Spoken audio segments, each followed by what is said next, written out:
YouTube, welcome back to another live stream. I had a lot of fun yesterday with that communism debate, but today we're going to be debating more about social programs and that kind of aspect of things. I'm not sure what premises we're really going to be discussing or talking about, but we're going to do that. I have some things I need to take care of before we get the debate ready, and I got to set up everything. But in the meantime, we're going to be doing some commentary here. We're going to be doing some commentary here. So, oh, here we go. It's not even actually catching the video content. So, you know what we're going to do? We're going to do that again. We're going to do that. And you guys should be able to hear it in a moment here. No work was done on it. It lived on its own merit, but we thought it was proper. If you look at the exterior, you'll see it's all been redone and in perfect shape. It's good for another 200 years, okay? That's the way I look at it. But very important. It's such a symbol, such a representative symbol of us, of what we stand for, and we're very proud to have done it. We're building outside. We're building a beautiful heliport, which has been asked for many, many years. A helicopter would land on wet grass, and it was bad and dangerous.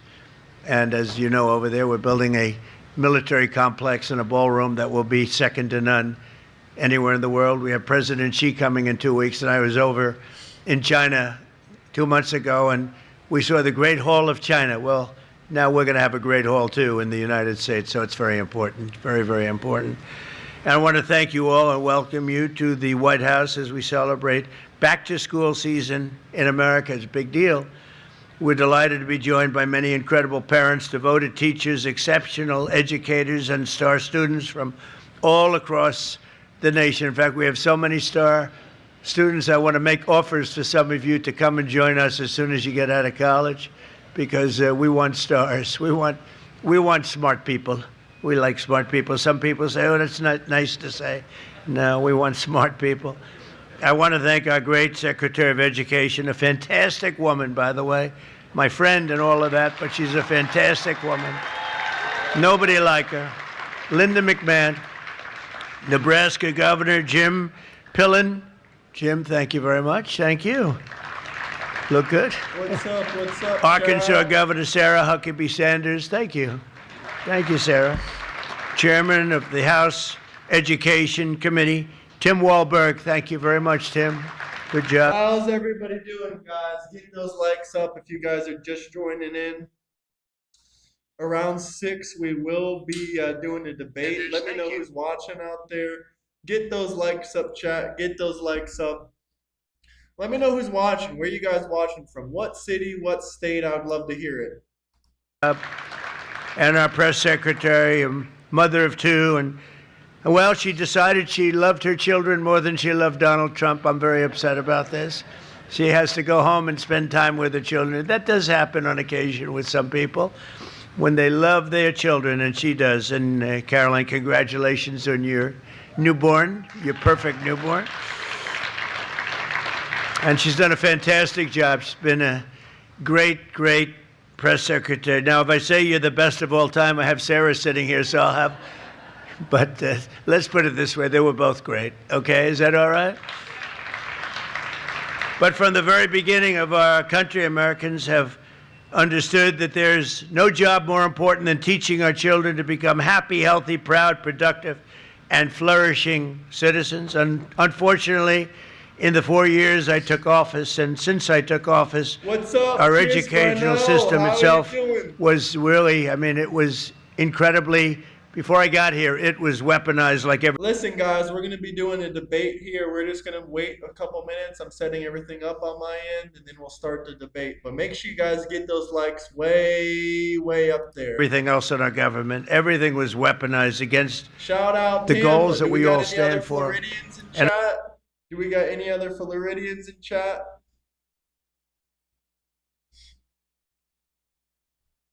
Under the last administration, extreme ideologies such as critical race theory and transgender insanity were forced upon our children as young as 4 and 5 years old. Transgender didn't work.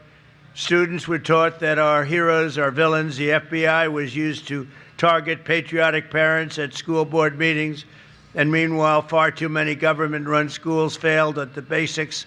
And you just have to look at the charts. They were failing at a thing called education, with only 30% of the students proficient in reading and math. That was under the last administration. Under the Trump administration, we're systematically ending every single one of these radical left betrayals, and we're putting the parents back in charge. They're the ones that love our children. They're the ones that should be in charge. So immediately upon taking office, I signed an executive order to ban critical race theory and to ban transgender ideology from public schools. That was a big deal. We banned men from playing in women's sports. That was so easy to do. I don't get it. They're still arguing. They're still fighting. I saw a Democrat congressman the other day fighting an anchor that was, I would say, somewhere in the middle, but fighting an anchor on men playing in women's sports. And I said, I hope they keep doing that, because it's got to be impossible to win a race politically. Just crazy. I've never seen anything like it. But it continues out there, although we've had big court victories, as you know, and we've largely stopped it. Every public school in America is now on notice that if they tell a child that they're trapped in the wrong body, they are committing child abuse. And as we remove the far-left extremism from the classroom, we're taking historic action to ensure that every child in America has access to a first-class education. The United States spends more money on education than any other country in the world, by double. Get those likes way, way up, chat, guys. Get those likes way, way, way up. Once we get a bit more people in here, we'll pull in the guests so we can debate. And our results should be better than they are. I would look at lists where we're rated out of the 40 top nations, we're rated number 38, 39, and number 40 with all the money we spent. But Linda has changed that so rapidly and so drastically. And frankly, it's shocking how fast it's gone under her leadership. 1 year ago, as part of the great big beautiful bill, we passed the Education Freedom Tax Credit, the largest ever expansion of school choice. And we want, thank you. And we want every parent to have the power to send their child to a high-quality school that shares their values. It's so important. With us today are Caleb and Jocelyn Griffith and their beautiful family from Statesville, North Carolina, a great place. They've 3 biological sons and 2 foster children. School choice and education freedom scholarships are going to give these kids more opportunity than ever before. And I'd like to ask Caleb and Jocelyn to come up and say a few words, please.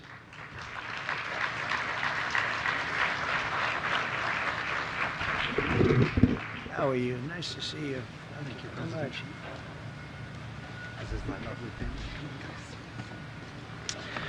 Mr. President, thank you for the honor of speaking today. I'm Pastor Caleb Griffith, and I'm joined by my 5 beautiful children. As President Trump said, 2 of them came to us through foster care, which is wonderful. But my children, one of them has autism, and one has developmental delays. And although they qualify for an IEP, because of the situation, they were unable to get them. So we've been unable to access the support and help they need to be successful. And we're blessed to be from a state that offers school choice, and it has helped part of our children's educational needs. I personally have seen the benefit of the Opportunity Scholarship for my family and the school my children attend, Cornerstone Christian Academy, who is up for running for the Yaz Prize. But it's thanks to great organizations like Parents for Educational Freedom, who have helped 105,000 families just like mine access the Opportunity Scholarship. And now, because of you, Mr. President, and because of you, Secretary McMahon, the Educational Freedom Tax Credits will give my children the access to the Oh, Democrats don't like good education for their children, especially if it has anything to do with Donald J. Trump. services they need to be successful in the most formational years of their lives. I want to tell you, we only get one chance to educate our children, and our children are the future of America. We got a The lot Bible says to of train up liberal a child in the tears way in chat, guys. A lot of liberal tears. that they should go, and that's to parents, and this allows parents to do that. So on behalf of my family and every family in America that will access this, thank you, President Trump, and God bless America. Thank you. Wow. It's tax breaks for anyone that works. I know Democrats don't know what, an income is, but if you have an income, you get a tax break. Who would have guessed? Thank you.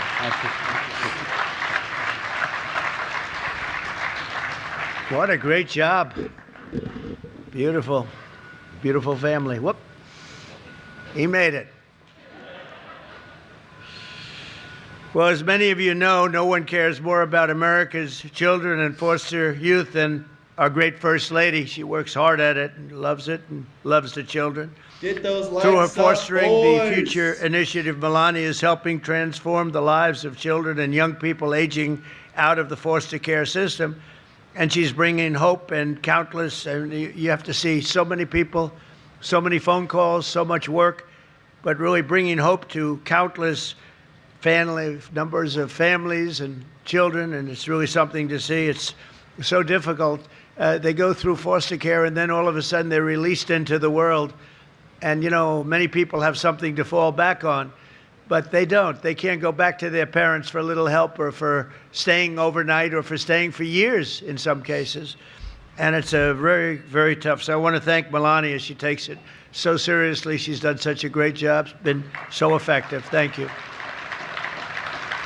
And as part of the great, big, beautiful bill, we have massively expanded 529 education saving accounts tremendously, doubling the annual withdrawal cap from K-12 expenses What's up, to Kindred? $20,000 a year, and allowing families to save the education and money for education at the private or religious school of your choice. So that's something that never happened before. Nobody could even think about doing it. They can't believe it's happened now. And it's largely Linda and her representatives that have done this. And now, for the first time ever, families can also have their 529 accounts to support homeschool education. And then, thank you. And then one of the biggest things of all is what's happened with the Trump accounts, where kids will... Get those likes up, chat. Get those likes up. Give it another 5 or 6 minutes, and we're going to pull the guest in here. Have money. I mean, every child is given at birth, newborn, $1,000. And you're going to watch that money grow. People like Michael and Susan Dell have put up a tremendous amount of money, over $6 billion. But we have many people. Some people have taken on an entire state, like the state of Indiana, by a very, very fantastic friend of mine, Brad. Thank you very much. And some very wealthy people and very wealthy companies are putting up tremendous amounts of money. The Trump accounts is being talked about all over the world. It's very good and very hot. Joining us today, Marina and Hubert from Jacksonville, Florida. They've been homeschooling their 3 children for 11 years and will benefit enormously from the new policy. The amount of money they're getting is something that they can very much use, and it's something that wouldn't have happened without the Trump administration. So Marina and Hubert, please come up and say a few words. Hi. Thank you very much. Thank you, sir. Thank you. Mr. President, thank you so much for this opportunity to be here. I have with me my beautiful family, my wife, Marina. We homeschool our 3 kids. We've been homeschooling for the last decade. My oldest son is going into 9th grade, my daughter going into 6th, and my youngest son is going into 3rd grade. Homeschooling is something that is very personal to me. Back in 1988, my parents made the decision to homeschool me.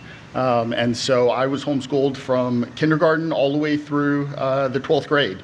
And I've been blessed with the opportunity to do the same for my family. Back in 1988, homeschooling wasn't popular. And there was not, I don't think, a president who was supporting us. At this time, to see your administration and all that you've done for homeschooling families not only means the world to me, but to also all the other homeschooling families that are out there. with the great big beautiful bill, the expansion of 529. Oftentimes with homeschooling, there were one income households because I'm working and my wife is schooling the kids. So being able to have the extra resources to provide them with their needs, and also the option to support our children in the way that we see fit means the world. So I just want to thank you for everything that you've done. Great parents. You have great parents. Thank you so much. Thank you very much. That's beautiful, beautiful family. Thank you. Well, I'm very proud to say that the Trump administration's achieved more for the benefit of Americans' children in less than 2 years than most administrations do in many years. 8 years, or frankly, you can take 2 or 3 administrations, put them together. They haven't been able to do what we did. After decades of racist policies and illegal quotas, we brought back the merit system into education. We're back on the merit system, which is what made our country great in the first place, so that our children will always be judged by the achievements and qualifications, not by the color of their skin or any other reason. We issued a guidance for protecting the right to prayer, and we now protect prayer in the public schools. They're totally protected. And last year I signed a historic executive order to begin the process of eliminating the Federal Department of Education, getting them out of Washington, and bringing education back to the states, the most important thing.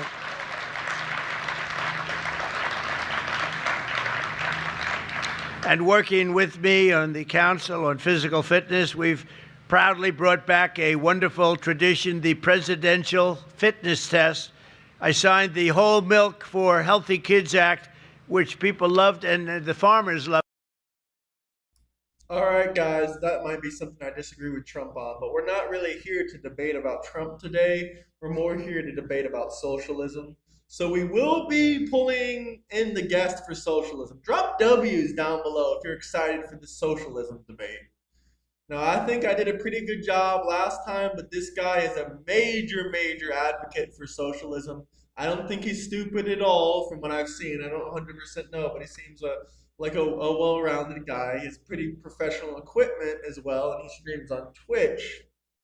So we will be bringing him in here. We'll just start it slow. I want to hear what his premises are for the debate.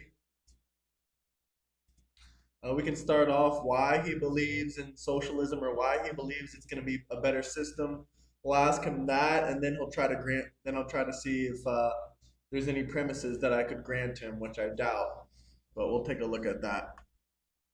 But get those likes up. Drop W's. Come on, guys. You want to see the debate or not? Do you guys want to see the debate or not? Drop W in chat if you want to see the debate. Do you guys want to see the debate? Yes, there is a difference between socialism and communism. 100%, brother. We had a massive debate on this. We had a massive communism debate yesterday, but this is going to be a socialist debate. So, okay, keep dropping some W's.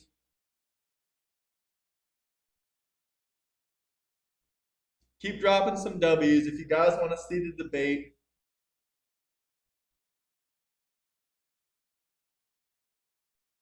Keep dropping W's. Keep dropping W's if you want to see the debate. Love it because they know how good it is more than anybody. But the Whole Milk for Healthy Kids Act, they weren't allowed to have whole milk, if you can believe it. They could have anything else, but they couldn't have great milk the way it is supposed to be, paving the way for more than 30 million children who drink whole milk in school. And we introduced the real food pyramid and reformed the vaccine recommendations to protect America's youth. We're making America healthy again. We're strongly requesting, even telling people when you get your shots for your young child, and this has to do, we think, with preventing autism, that you go to the doctor for 5 small shots instead of 1 big, massive shot. You do it in 5 different shots. 5 different shots. Small, little shots where those beautiful little bodies can handle it. And I think you're going to see a very big difference in the rate of autism, which is like an epidemic, what's happened with autism. And this year, as we celebrate the 250th anniversary of America's founding, We're also bringing back patriotic education for our youth. All right, guys, we're gonna get him in here. Let's try this out now. We'll give him a call here. Ooh.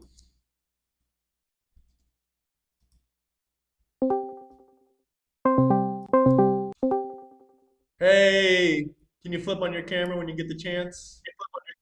Yep, I'm just putting back on my headset because, like I told you, I was reading an article. You're good. What were you reading? I'm curious. It was a article about this lady called Farah Ahmed from Cambridge University. By the way, a nice microphone. I literally just ordered the same one. That's the Quadcast, right? Yeah, the Quadcast S.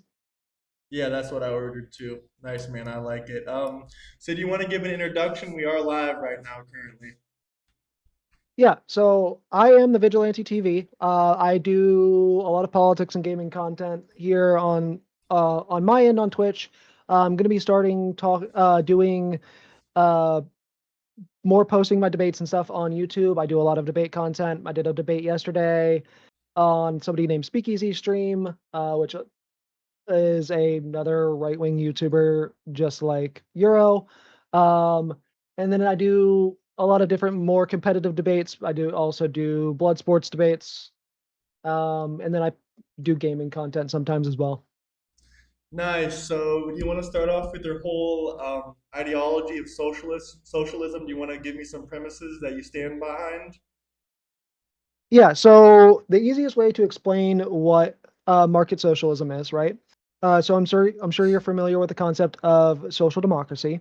It's the idea of like privatizing certain things or Well, we live in government a control of social certain things democracy. like Sorry to interrupt, but not really. I mean, like we to an extent we do. It's not like on the level of like what I'm talking about. yeah, you want more On the heavy level of social like what I'm programs, talking. more like welfareism. Yeah, things like uh things to the extent of like Canada, or actually probably closer to Finland specifically, So you want more like the because I Nordic support model. UBI. But that you realize Yeah, the Finland's not Nordic model. socialist though. Yeah, so where I was gonna get there. So where my belief system uh, separates from social democracy is instead of and where it gets more into the socialism aspect is I still support a free market. However, I don't support having uh individually owned companies. So I don't the so you know how the way our system works where we have the stock market and individuals own companies and we have the stock traders. I think that all corporations should be owned by the workers themselves. And we should have institute basically a full-on workplace democracy. That's where the socialism aspect comes in. It's different from like most types of a socialism that you're going to hear about, where Okay. most types of socialism that you're going to hear about are government control of these things, Yeah. where my con- mine is handing the control to the workers, which was what socialism tends to claim that it wants to do, but doesn't actually tend to do. Okay, we'll get into that, but I do want to talk about Finland for a second. There is private ownership in Finland, so if that's the market system you want to copy, then it's not exactly what you described because there are private businesses and there is private ownership allowed in Finland in the Nordic model. No, so that would be the social safety net system that I would want to copy. The free college, UBI, or yeah, free college, UBI, and universal healthcare system. But for the market system, you believe the workers should be owning like the means of production, like and everything is such as that. Yes, the workers should own the means of production directly, not through the government. So, like a McDonald's worker should own the McDonald's corporation or the franchise. So the workers themselves would own the franchise, yes. What about people like the CEO and the finance person? Would they be forced to work there or would they be able to leave? Because if you're not getting, are you giving incentives or is everyone getting paid relatively the same because you believe all jobs and all career paths should be paid equally in this socialist society? So there are a couple different ways to do the co-op system. The primary way that we tend to talk about Also, if I can is interject real quick, yeah, we already have a co-op system in capitalism, so why would we mandate it and restrict people's? Why would we? Why would we restrict voluntary contracts between two consenting individuals that we see in a free market? so you can say that for the most part, right? Like especially when we talk about poor people, like the lower class the individuals, especially like uneducated people, the jobs that we're getting are typically speaking jobs that we uh are like the first job that we're get. We don't it While it is a voluntary contract, it's a coercive voluntary contract because you generally speaking don't have any other choice. That's not true. You have the choice to pick whatever job you want, and not all, even if you're talking about jobs in general, we can take it outside of that. We can talk about, like, say, I want to buy someone's couch or I want to buy someone's house. That's not involuntary coercion whatsoever. No, like buying something is not is not voluntary coercion, obviously. Yeah, But but when you we're want to talking about restrict voluntary working, contracts between two consenting individuals or more people than that, which because you say you want no, the people to own the like I means of said, the production. Go ahead. I'll like let I you finish. said, I do support a free market specifically. So things like buying houses, like what you're talking about, that would still work effectively the same as it does now because it would still be a free market system.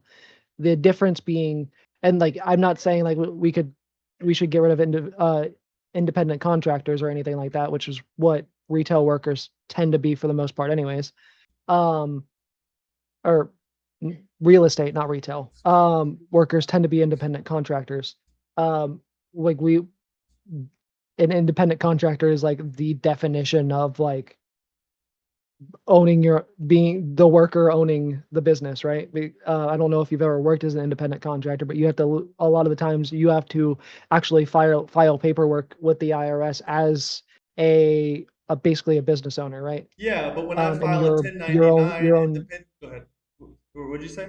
I didn't yeah, mean to and interrupt. you're your own boss and your only employee in most cases.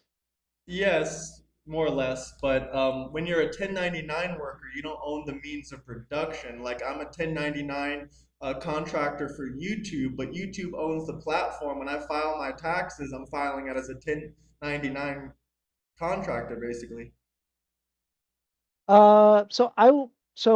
Like using content creation as an example would be a good analogy here, right? So, with I don't know YouTube's monetary system, right? I know it gets a little bit better, which is why I need to get my shit up on YouTube more. But so like Twitch, right? We get like a 55% cut and then as an affiliate and then Twitch gets like a 45% cut on like ads and sub donations and things like that. Sure, they're benefiting That from your is labor. Yeah. yeah, there so like when we talk about uh the a co-op system, right? Like including like how independent contractors work. There's no people exclusively are going to be profiting off of their own labor. There's no way to do that so that in any system, whether it's capitalism or socialism, that it is shared. Whereas like as a content creator, we do own the means of production, not in the way as in the way of our means of production is our content that we are putting out. In the as an entertainer and as a content creator and like what we do, that is the means of production in our Sure, but we case. don't own that either because they can kick us off the platform anytime they want for any little reason. And then, so we're basically, I wouldn't say renting it, but we're more or less, it's just borrowed basically. We don't really own the means of production. They can choose to deplatform whoever they want, they can choose to silence whoever they want.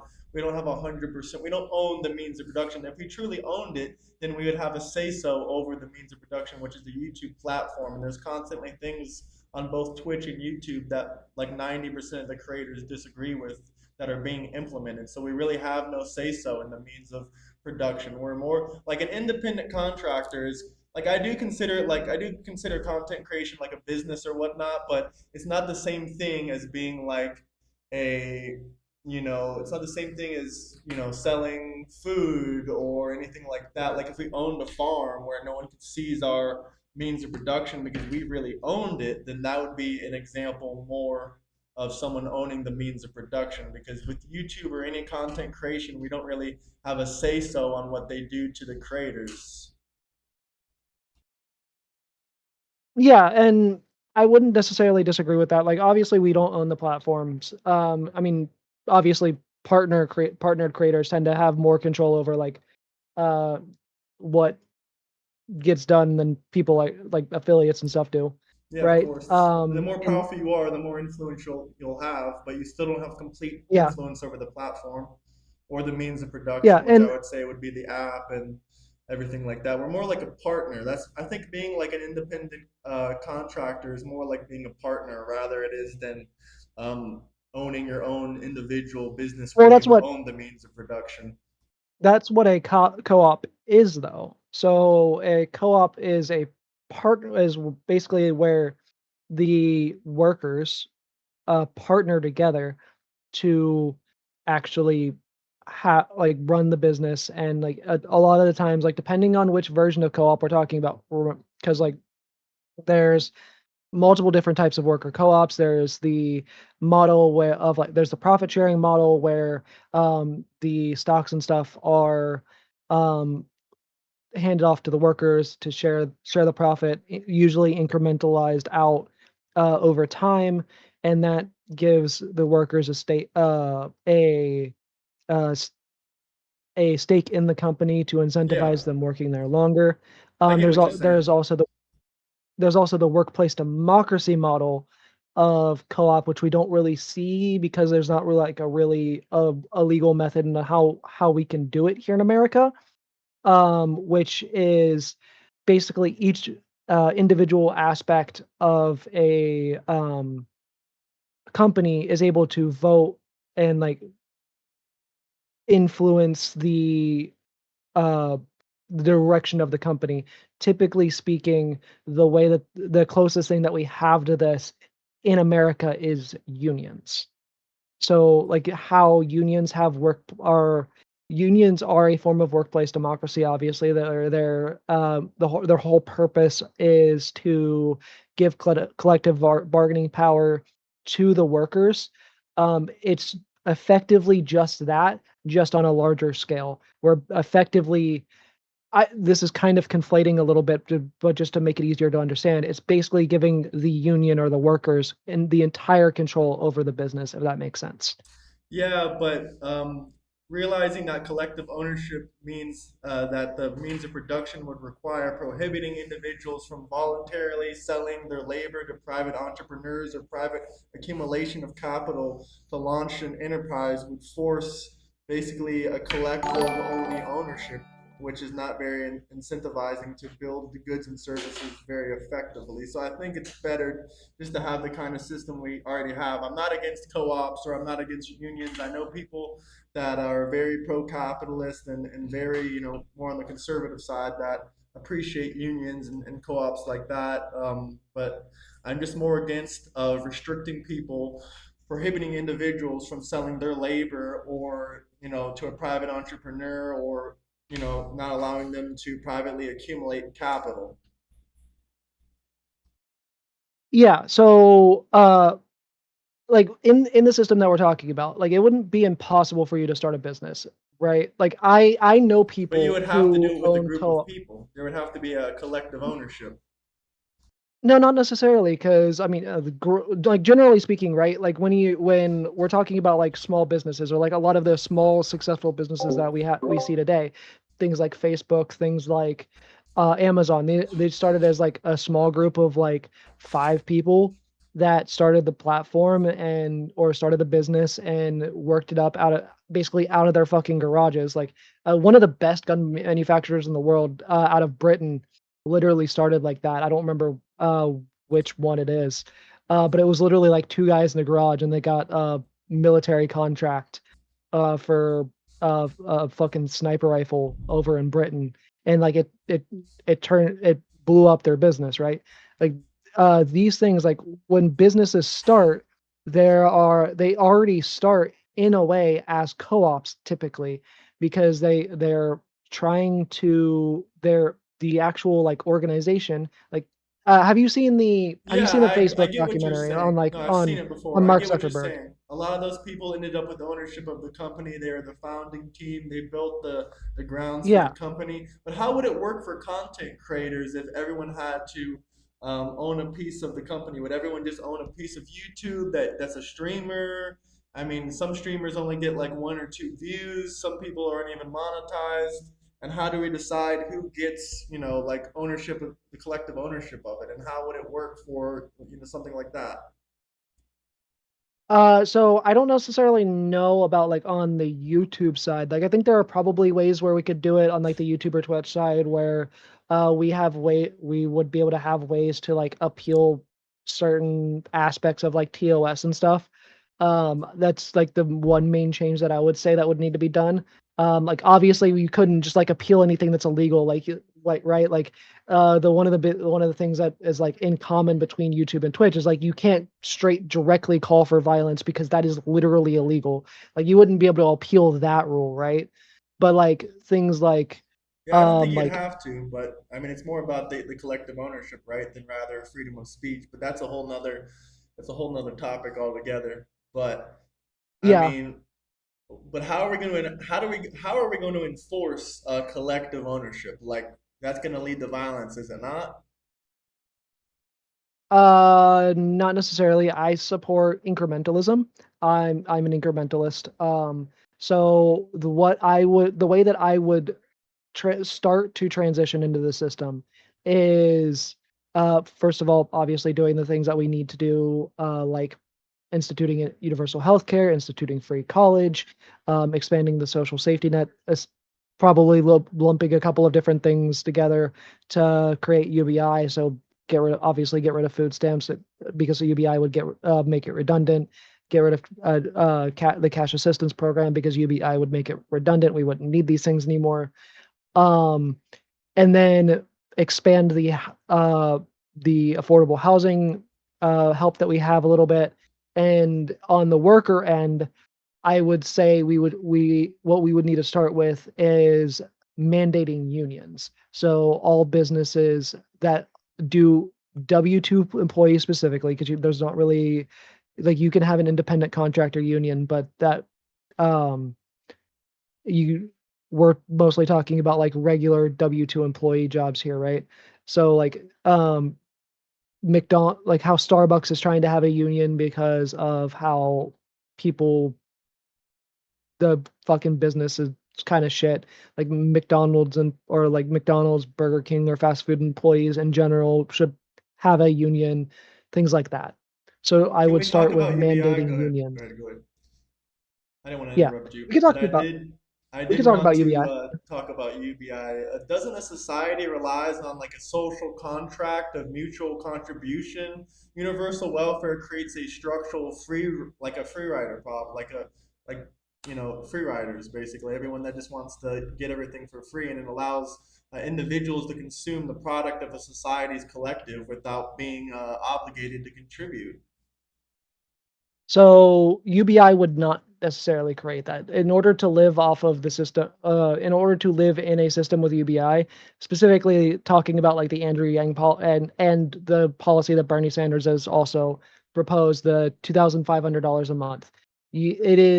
You could potentially partially live off of that, and that is the whole point of having that as a policy to help people, especially lower income people, be able to afford the things that they need to survive.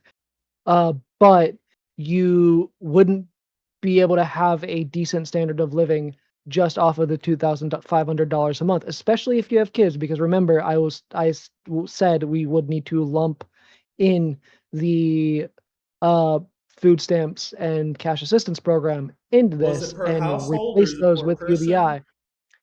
It would be per adult is the policy that Andrew Yang and Bernie Sanders were proposing. So like how how Trump did the COVID relief. So how it was the second time, I think it was like $1,500 per adult. It would be that, except every month. $2,000, $2,500 per month. Yes. But that also created a major devaluation of our currency. These constant stimulus checks between Trump and Joe Biden. So I don't think the stimulus checks by themselves are what created that, obviously. But So they there printed were a lot of trillions of factors going. dollars.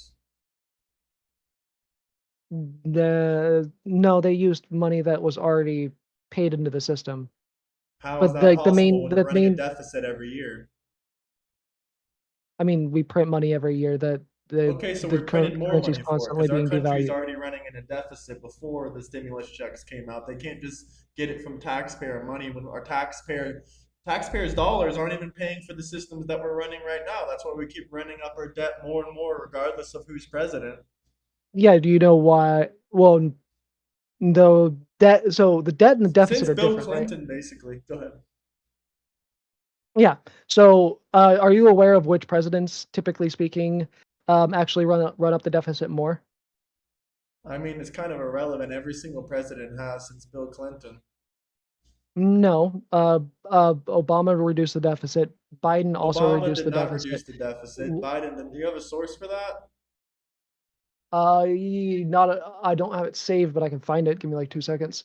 Go ahead, because I'm almost positive that they did not reduce the deficit.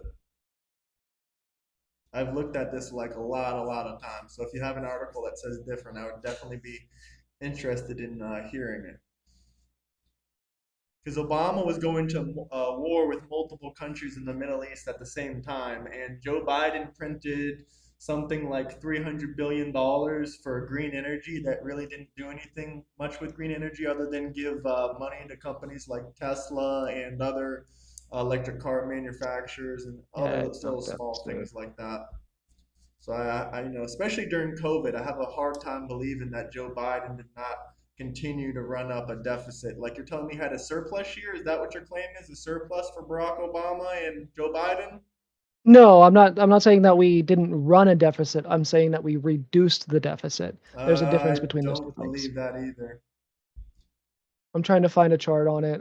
The first thing I pulled up was not deficit, it was debt related. Okay. This But you do is, believe in like a a risk reward psychology, right? yes. So how would that work in a socialist society? So You never answered the there you initial go. question on how we would decide who gets paid what. So it would be basically based off your job title, like similar to how it is now. So obviously you would get like I said, people like the CEO would be voted on by the people like in the company. So you would come in as an entry level worker, and then you would work your way up through the different uh levels of management by like gaining favor the in the company and actually being able to earn more. Obviously, you would want to do a tiered system in like how similar to how a lot of companies do already, where you get a raise of a certain percentage per year. And so like the way that we would do that in a co-op based system would be fairly similar to how we already do it now. So we'd basically be still giving Oh, payment. We'd still give the CEO $500,000 a year,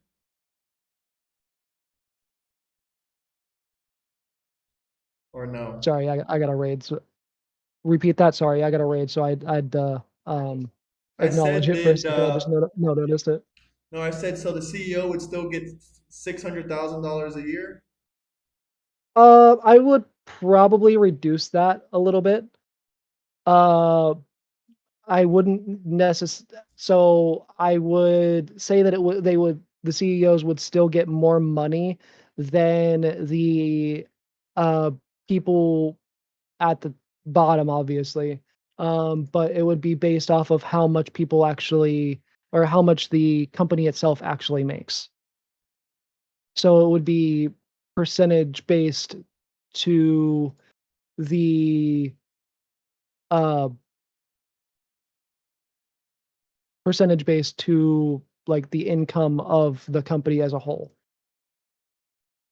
So Obama did his peak deficit was about 1.4 trillion dollars a year, which he had during the Great Depression. Sorry, not the Great Depression, the last recession, the Great 2008 recession. recession. And so he was spending 1.4 trillion dollars a year, and then by the time he left office in 2017, since all those economic issues were over, He reduced he the left with deficit. 665 billion. But that was mostly Yep. because of a It deficit. But I don't see anything about Biden. That article you sent me had nothing to do with uh Biden. yeah, that one is a little bit older. I didn't find the Biden one. Maybe the Department of Treasury will have it. Ba, ba, But either way, he ba. didn't reduce the deficit as low as Bush. When Bush left, he only had $459 billion in deficit. By the time Obama left, it was $665 Oh, billion in 1 year. He yeah, reduced the this is deficit the during his term because of the recession, but he didn't reduce the deficit lower than Bush. so this is that's from the Department of Treasury specifically. It's by year.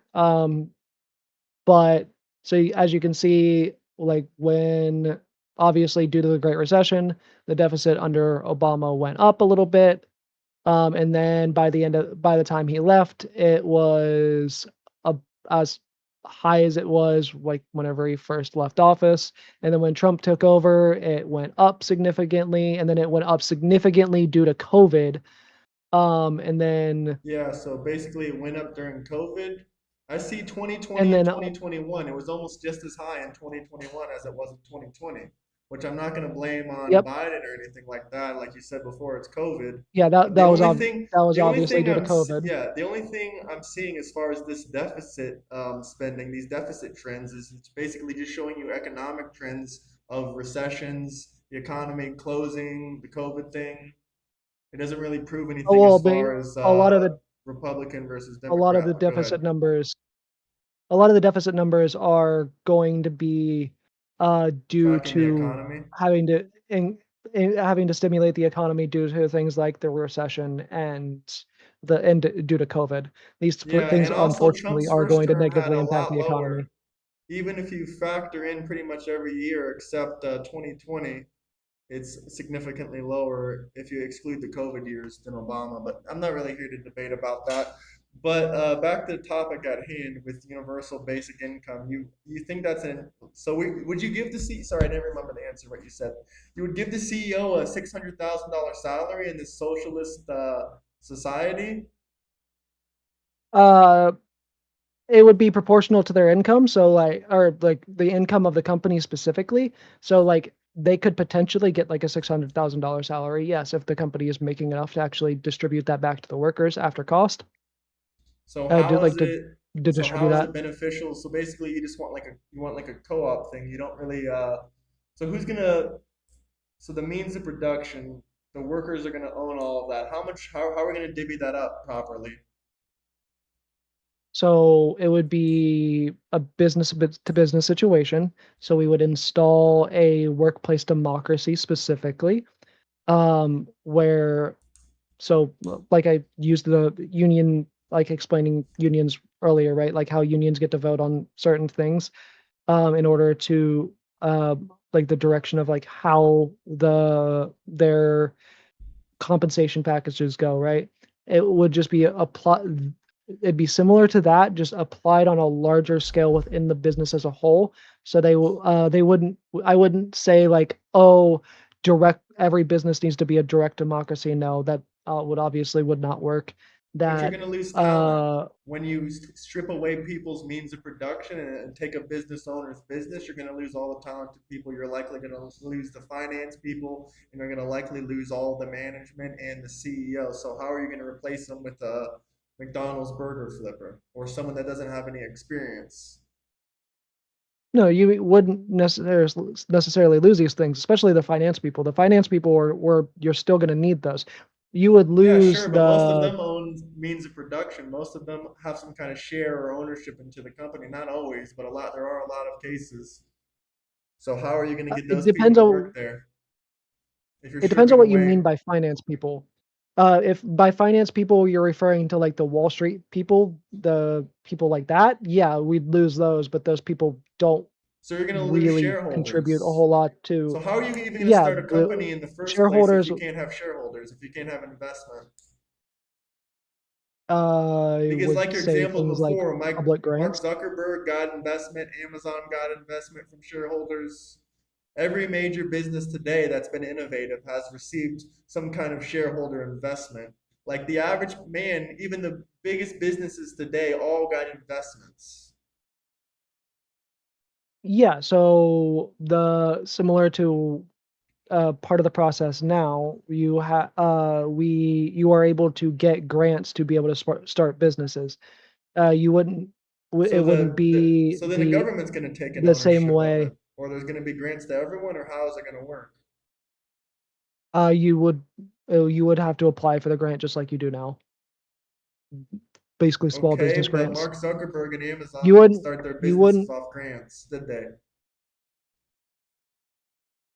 They might have received some no. grants eventually, but they mostly got shareholders and stock owners. And grants are not for all businesses anyway. So are we just gonna make that a broader thing where anyone can get a grant? We would expand the access to grants, yes, because we put a lot of money into businesses already on a yearly basis, right? So places like Amazon, places like Ford, different businesses throughout the economy, we already put a fuckload of money into these companies.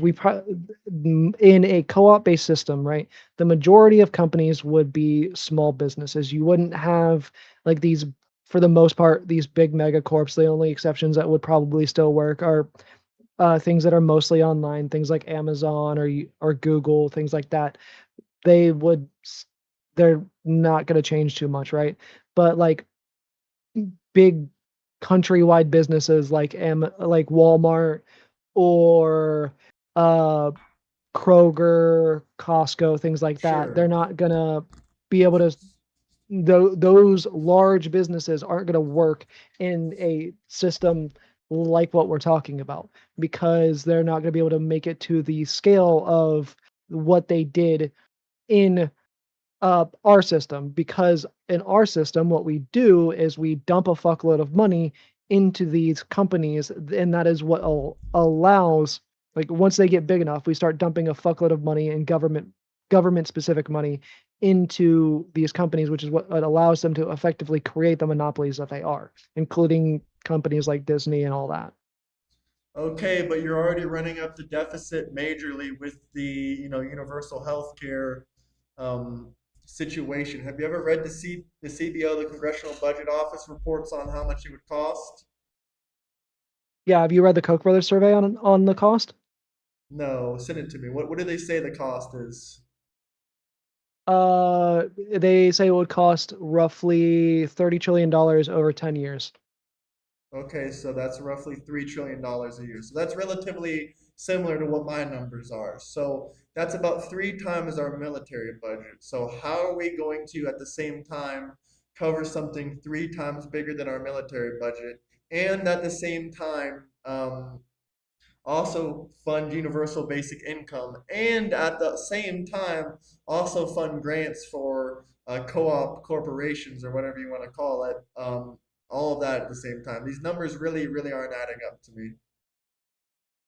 Like Yeah, that sounds like it would so cost like 30 billion, or no, sorry, that sounds like it would cost anywhere between 30 trillion to 60 trillion dollars a year. And even if we reallocated some of our military spending, even if we reallocated all the social security and the welfare spending, which that's about $1 trillion a year, $2 trillion a year, that's still not going to be anywhere near the cost for basic income and free health care and all those other services. Have you looked at any articles how much universal income would cost for 2000 a month, uh 2,500?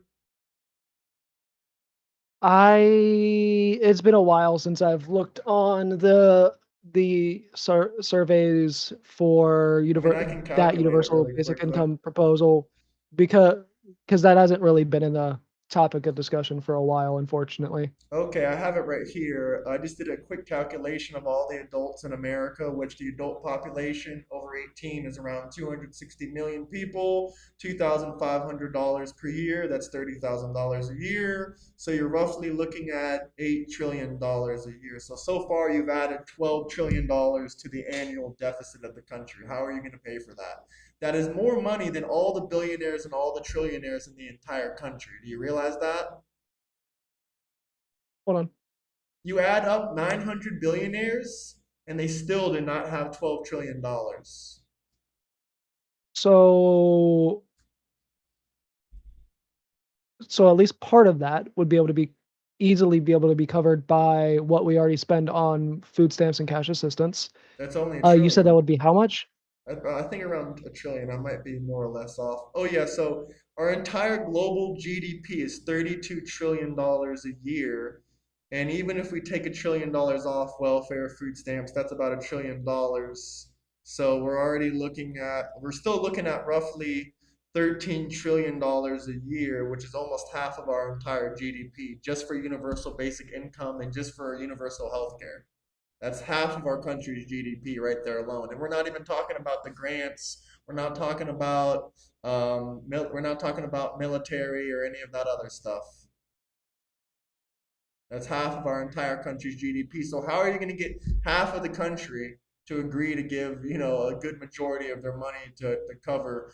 I mean, GDP is not even tax income that our country Okay, receives. I so it would mean, be so just to clarify, because I did look up real quick how much Andrew Yang's policy, because Andrew Yang's was 1,000 per month. I am talking about a little bit more, obviously.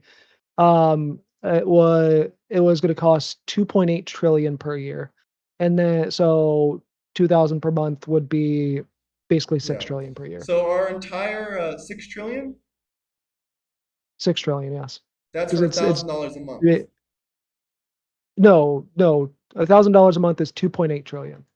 So for $2,000 a Well, the month, it would population be was a lot lower. That was like 10 years ago as well. So I calculated in the 260 million yeah, but adults you that we remember, have. got to remember this is only going to adults specifically. Yeah, I'm only talking about adults, 260 million American adults over the age of 18.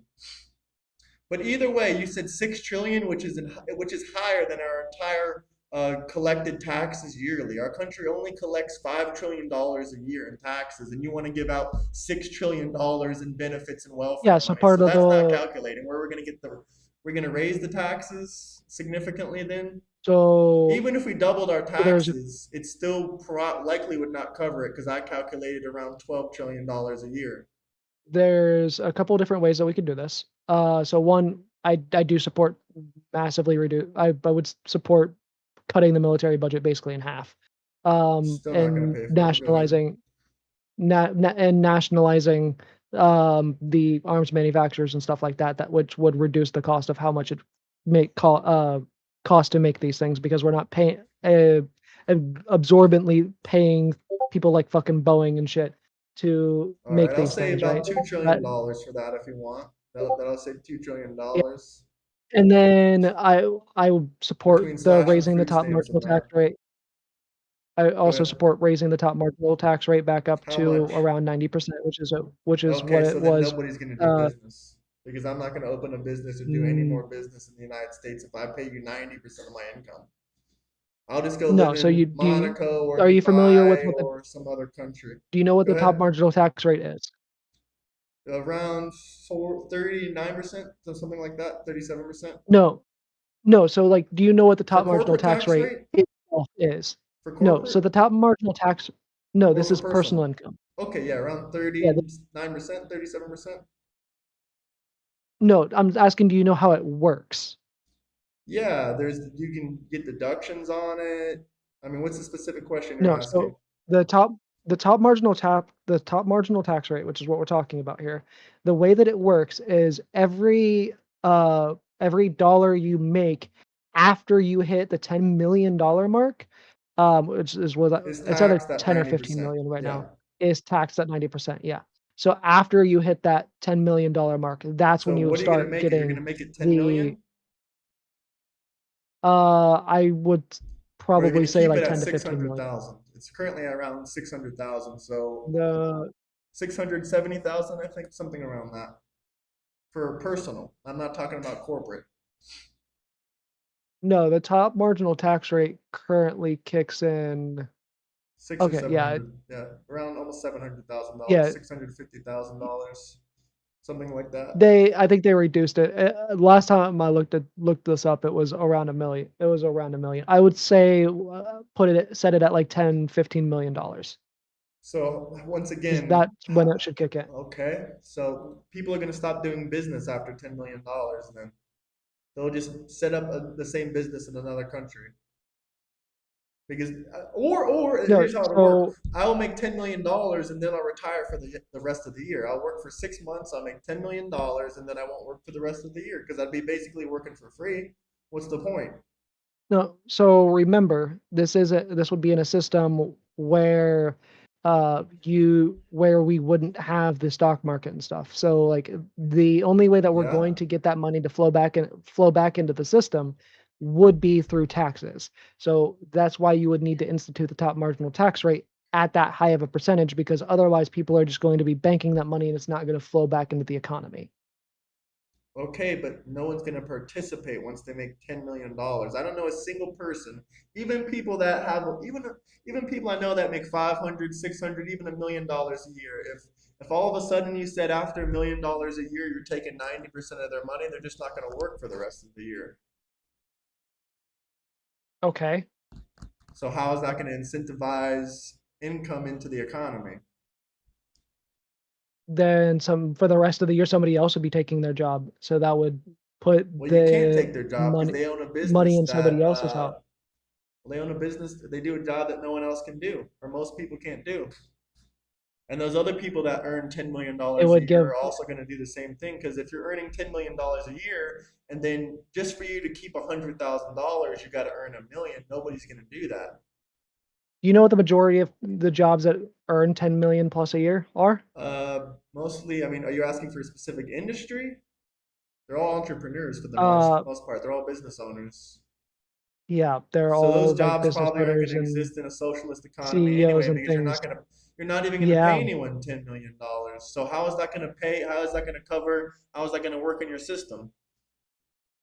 yeah. So the general the like so we would increase the progressive tax rate, obviously. It would be set up to um match similar to like what Europe's is, where the not the effective tax rate, but the actual tax rate is probably gonna be somewhere around 40 to 50%. Um, that's not that's not the effective tax rate, obviously. The effective tax rate is different. Um, and there are other ways that we can also fund this as well. No, even without the stock market, one of the ways that's obviously talked about now is you instituting the um, the tax on like stock exchange. We wouldn't necessarily need to do that. So one of the ways that we can actually fund this, and one of the way one of the ways that has been talked about funding this is if we were to tax, legalize, and regulate marijuana specifically nationally. Do you know how much money Colorado specifically gotten in tax revenue after they legalized marijuana? Probably a lot, but I have a hard time believing it's going to cover a $12 trillion deficit. And also, if we tax marijuana too high, not many people are going to buy it. I mean, we've already seen that in multiple states before where the marijuana tax is so high that people just go to the black market to purchase it. Yeah, so in 2025 alone, just in Colorado, uh, the collected taxes on marijuana were $236 million, Okay, that's and that's pennies to just in compare to one 12 state. trillion. I'll look it up. How much could we That's bring weed legalization tax whole country? Let's see. I doubt it's even close to $1 trillion. uh, It says we I could mean bring that's one roughly state, and 15 that's billion a a year quarter of with them. all states. Federal legalization would bring in about $6 to $11 billion according to marijuana movement. And according to a Yale University Budget Lab study, it would bring around $5.8 billion a year. So that's really pennies on the dollar. And I also asked, I was curious about the 90% marginal tax rate. Are you going to get rid of tax loopholes? Because even if you put the marginal tax rate, these people are just going to use the same tax loopholes they have now.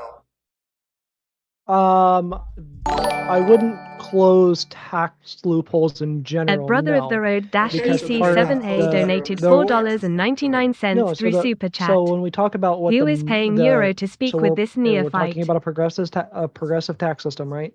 So one of the things that happens is like people will lose money, and that's why they end up paying less in taxes, or they will donate a fuckload of their money, and that's why Well, they yeah, end up you can paying less lose in money on taxes. paper and be rich as fuck in reality. My company can lose $10 million, and at the same time, I can profit, $50 million because there's a lot of tax write-offs, right? I mean, we're not really going to get too much into Ye it. I'm not a tax accountant, but I so can give you the basics of it. So the reason that works, so the way that we have now is the majority of a lot of these people's money It's not just stock is ownership. still in their no, it's not just stock ownership. It's stock ownership, real estate, but also not just that stuff. A lot of the times they're keeping that money within the business and keeping it within their business profit margins in order and not taking it out directly, which allows them to have not on paper have a fuckload of money, but realistically have more money than they actually have. Yeah, what's your point? Sorry, I was reading something. Yeah, so a lot of the tax loopholes that we're talking about, right, are so for the most part, they're on the corporation end. The basically like when the corporation's operating at a loss. If a corporation's Sure, if they pay operating at themselves, a they have to loss, pay or they personal tax. There's shouldn't. reductions for personal tax too. Yeah, There's a shit ton of them. there are reductions for personal tax. Yes, the primary one are like when you're self-employed, so business expenses, things like that. So like us as content creators, like your microphone that you just said you bought, the same one that I have here, right? Like that would be a business expense, um, as a 1099 contractor.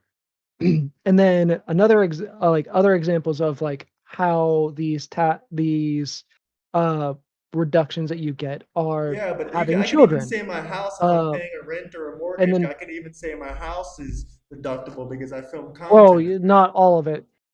Not all of it is deductible. Like it's a certain percentage of stuff. You'd have to talk to a tax professional, but not Yeah, like sure, but a large parts of amount it of it is are deductible. deductible. Yeah, yeah, and like and then that's just on the 1099 contractor and like people like us. But all on like But the normal universal person basic end, right? income would cost 162% of all current tax dollars collected. It would be about 30% of the total U.S. economy. And I also asked, like, this is not really a good source to be presenting, but I think it's relatively true. I asked how much taxes would we collect with, 90% marginal tax rate. It says on a statistic estimate would be around 150 to $300 billion a year. Assumes high earners continue to generate taxable income at the exact rate they are, despite losing 90 cents of every dollar earned. And the second thing is the dynamic estimate, which is the real world behavior, nearly zero due to negative net revenue. Because high earners alter income structure, reduce taxable work relations, or capital shifts, shrinking the overall tax base. So even if we gave you the statistical estimate, it says only around $300 billion it would bring in. We're still Okay. nowhere near even just covering universal basic income, much less covering universal health care. Yeah. So universal healthcare by itself. So focusing on that one, right? The $3 trillion per year is fairly easy to come up with. That I can give it That maybe a little bit one, easier because we can cut off like yeah, Medicaid and Medicare. That will save a couple hundred billion, but we're still going to be in like a hole of I don't know, 1.5 to $2 trillion a year that we would have to raise through taxation, which is very hard with the system where you're still allowing tax loopholes. Because with tax loopholes that we currently have, if you make enough, if you have a corporation, you have an S corp, and you make enough money, you can basically always avoid taxes. You might not be able to pay yourself a lot of money, but or maybe anything at all, but you can avoid it. And your company can pay for a lot of your living and a lot of your cost, and your business can pay for a lot of your living and a lot of your cost if this stuff is what's helping Mhm. you in your business. Like if your house is also your warehouse, if your house is also where you create content, a lot of that stuff is also going to be tax reduced. Yeah, so I can't find a direct link to the fucking study. I keep finding articles about it. So with the Koch brothers survey, I know you said you looked into this in a from a different source and probably talks Yeah, about the the Congressional similar Budget stuff, Office, right? but it's similar. Yeah, the numbers are around the Uh same. Go ahead. yeah, so the the $30 trillion over 10 years number, right? That is 10 trillion dollars less per year than what we currently uh, already pay into the healthcare system in general, in a combination between the uh, the Medicare system as well as private insurance. So it saves people about 10 it would save the economy about as a whole about $10 trillion per year in healthcare. So the You're way telling that me it it costs does ten that trillion I dollars a year, which is about 20, is about 30% of our no, entire economy? sorry, You're talking about I healthcare that expenditures total. 10 trillion dollars over 10 But you're years including is what out-of-pocket it saves. spending as well, which is about $600 billion, and that money is not a cost of the government. Yes, And you're also so including we're VA talking about the and system. stuff We're like we're that. talking about the system VA will with still exist we in the I'm system, right? Because we want special benefits for veterans, like special doctors' offices and special veterans hospitals that are specifically allocated for military people, or would you get away with that as well? I would probably do away with the VA because the VA is just a universal healthcare system within the military for military personnel and veterans. So the instituting an actual universal healthcare system would also make the VA obsolete. Okay, but what about the private doctors? And people would still have So private health insurance, by the way. this Even with depends. universal This basic income, people are still going to choose to get the private option if you allow that in your system, which doesn't get rid of private healthcare costs so about $1.6 trillion a year. And the cost might go down a little bit. It might be cut in half or even more than that, but it's still going to cost a significant amount of money. And out-of-pocket spending is still also going to be a major thing. I don't think that's going to go down much. Maybe you can cut it in half as well, but I don't really. According to the Congressional Budget Office report that I was reading, it was already accounting for all of this stuff into their numbers. yeah, so the numbers that we're talking about specifically is based off of Bernie Sanders' policy. So it would be a single payer system, not a public option system. Public option system would actually cost less because of the fact that it still allows private insurance and people So we're don't. not going to allow any private healthcare whatsoever, and you think that's an effective program? Because I see how it's going in Canada and the UK, and Canada. they're not. It's extremely So ineffective. If you look at our so hospital visits, they're a Can- lot quicker. hold on. We get into the hospital and to So the doctor a lot faster. Go so ahead. Canada So Canada doesn't have a single payer system. Canada has a public option system. The Yeah, problem with I'm Canada not. I know it's specific not the same. so Go the ahead. yeah. So the problem with Canada specifically is the fact that the reason why their wait times are so high is because of a mistake that Canada made when creating their public option system. And what they did was they capped how much so they kept it where doctors obviously earn based off of like procedures and stuff, like kind of like how it already is now, but they capped how much doctors could make per year.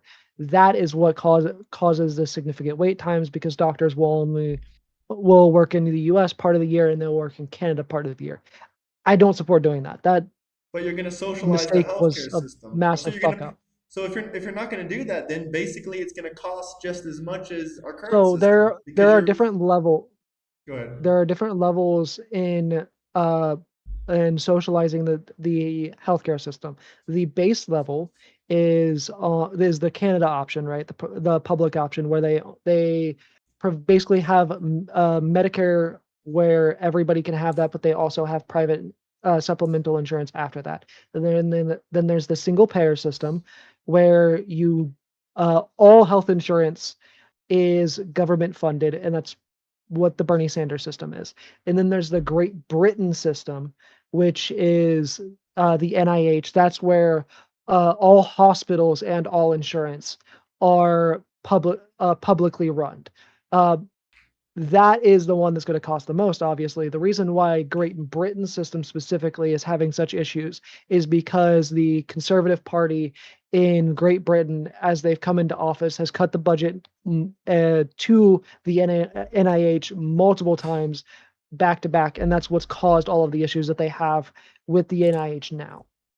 Sure, but you don't want to change any factors like how much the medical companies are making or how much the doctors are making or how much they can sell stuff for a profit. You don't want to change any of that stuff?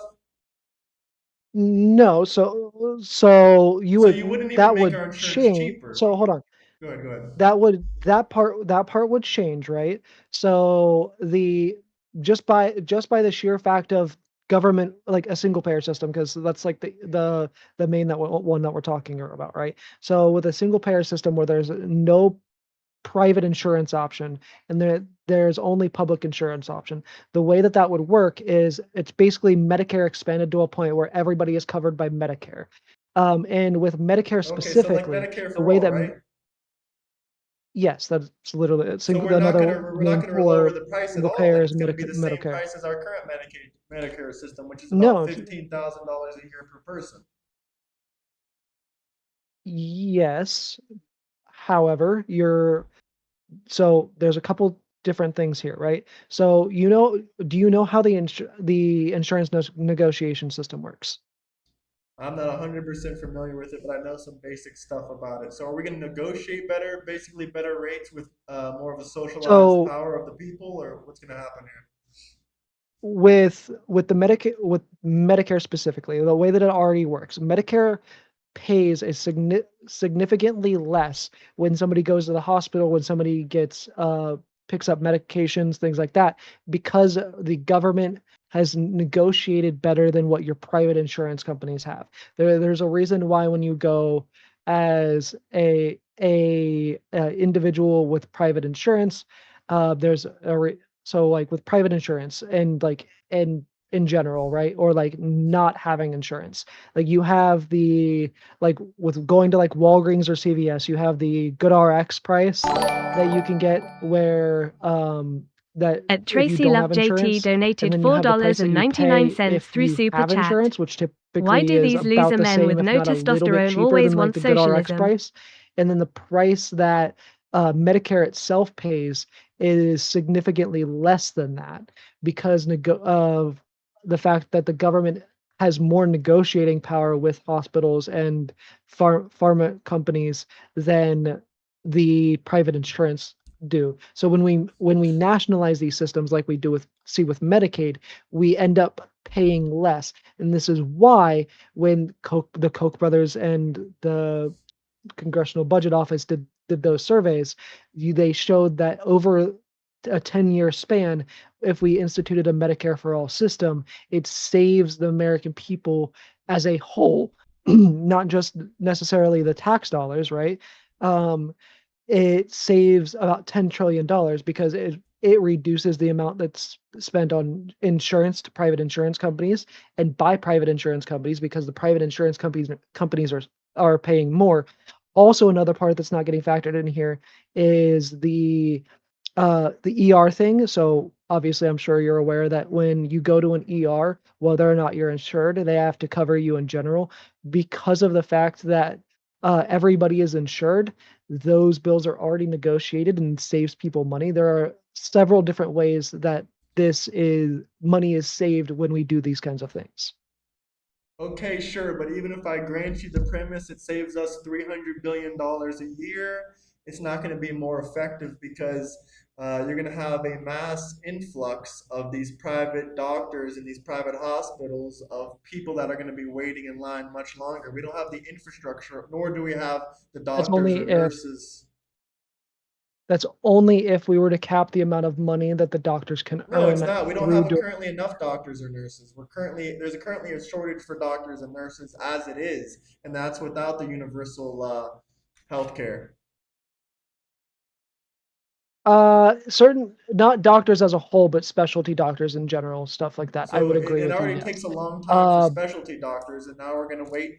We're going to have an influx of people going to more specialty doctors. We're going to have an influx of people on the medical system, right? Which is going to increase the wait lines. The United States has some of the shortest wait lines for hospital visits no. out of any So country, so it shorter than wouldn't Europe it would and shorter than the Canada. the the wait lines in for like specialty doctors and stuff would stay about the same. So one of the things that's nice about this, right? So with private insurance, well, the way that it works currently, you have in-network doctors and you have out-of-network doctors. So one of the reasons why like wait times and stuff tend to be a problem in the system that we have is because doctors can only see, or doctors generally speaking will only see people that have the insurances that they accept, right? So when you expand this out to where doctors can see anybody, it lessens the burden on the system as a whole. Now, I'm not going to say that the wait times and stuff will go down. I'm pretty much saying they're going to probably be about exactly the same, especially if we don't make the same mistake that Canada did and cap the amount of money that doctors can make per year seeing patients and uh doing procedures and stuff like that.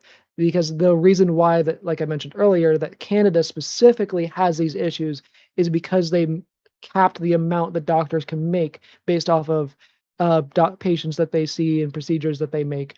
Whereas if we don't do that, you're not going to see those same issues. But isn't there millions of Americans that do not have health care currently, which this would cause all those people to start to go to doctors?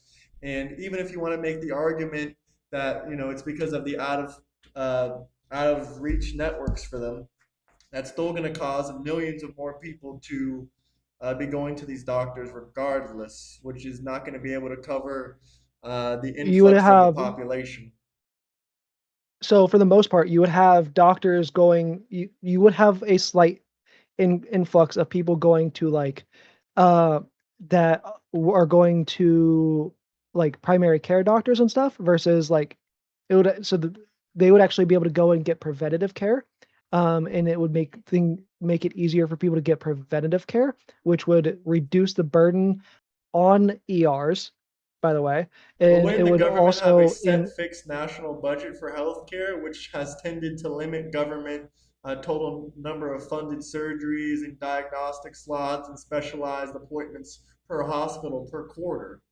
Which then we're going to have people out of network again, but this time we're dealing with another out of network thing. Instead of being out of network for the insurance company, you're going to be out of network for the specific hospital or healthcare thing because the government is going to budget accordingly to their national healthcare budget of the universal healthcare, which means certain hospitals are going to have certain amount of surgeries, funded surgeries, diagnostic slots, or specialized appointments per hospital per quarter. And when those are filled up, people are going to start to flock to other hospitals. And then when those get filled up, they're going to have to flock even more. I don't And when know a if the facility way that hits they its would do it is Go ahead. by, setting a cap on, like, how much a specific hospital can make, right? Because like, obviously, there are hospitals and doctors that people are going to prefer to go to because people are going to prefer to go to, the better uh, like, better doctor's office. So, like, Mercy Health, for example, like, a lot of people are gonna tend to go to, like, Mercy Health because Mercy Health tends to be a good hospital system.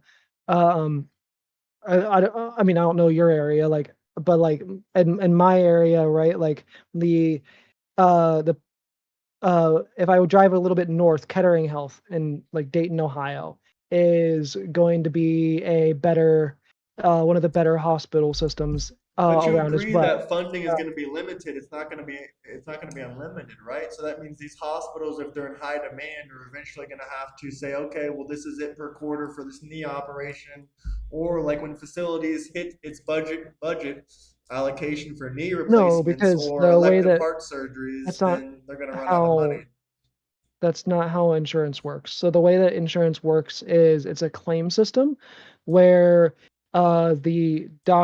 the doctors file the claim, like even with public insurance, even with Medicaid, they file a claim with Medicaid specifically in order to request the Yeah, I money understand that. for yeah, How is that they going to don't solve the put a issue cap whatsoever? they, they Yeah, don't they put a would though cap if on it's a government budget. Yeah, because these are private corporations you're talking about. I'm talking about if they were owned by if they were getting funding completely from the government is going to limit a certain allocation for resources. Is that true or false? they might per if they did allocate resources by hospital, which I don't think they would do. That would be fucking stupid So as what are hell to they going to do. do? Unlimited Uh, resources then? Because a lot of hospitals get government funding right now and they have a limited amount of funding. Funding is a finite resource. It's not unlimited. So that means there can be a backup at certain locations. And likely with the influx of millions, tens of millions, possibly, I don't know how many Americans don't have health care. It's probably massive amount. Maybe I could look it up, but I would think at least 50 million. I'm not sure on the number of Americans that don't have health insurance either, unfortunately. But so the It is 30 issue million that you're people. talking Go ahead. it's 30 million people. Cool. Hmm. So 30 million people would We're going be to able to influx get into the system. healthcare. Yeah, the influx throughout the system, not like we would have to look at like if this is going to be a problem or not, What's right? We'd have to 10% look of at your like local where most of the population? people are. It would depend on Roughly. like the areas because these are Yeah, going to of be course, but like that's just like a median right? average. But yeah. Yeah, that this is in the country as a whole. This isn't like there are certain areas like LA and New York that are probably going to have more, or like Miami that are So going to what if have someone wants more private treatment? Like what if someone uninsured instead of people. giving birth in a hospital, they want like a private hospital with a private room and those kinds of things? They're not going to be I able to get mean, it because it's all most go ahead. most hospitals have private rooms. Yeah, but you Have have to you pay do extra your out of hospitals in pocket your for it. area not? Yeah, no, I'm saying, but you have to pay extra out of pocket for it. It's not normally covered by your basic healthcare plan.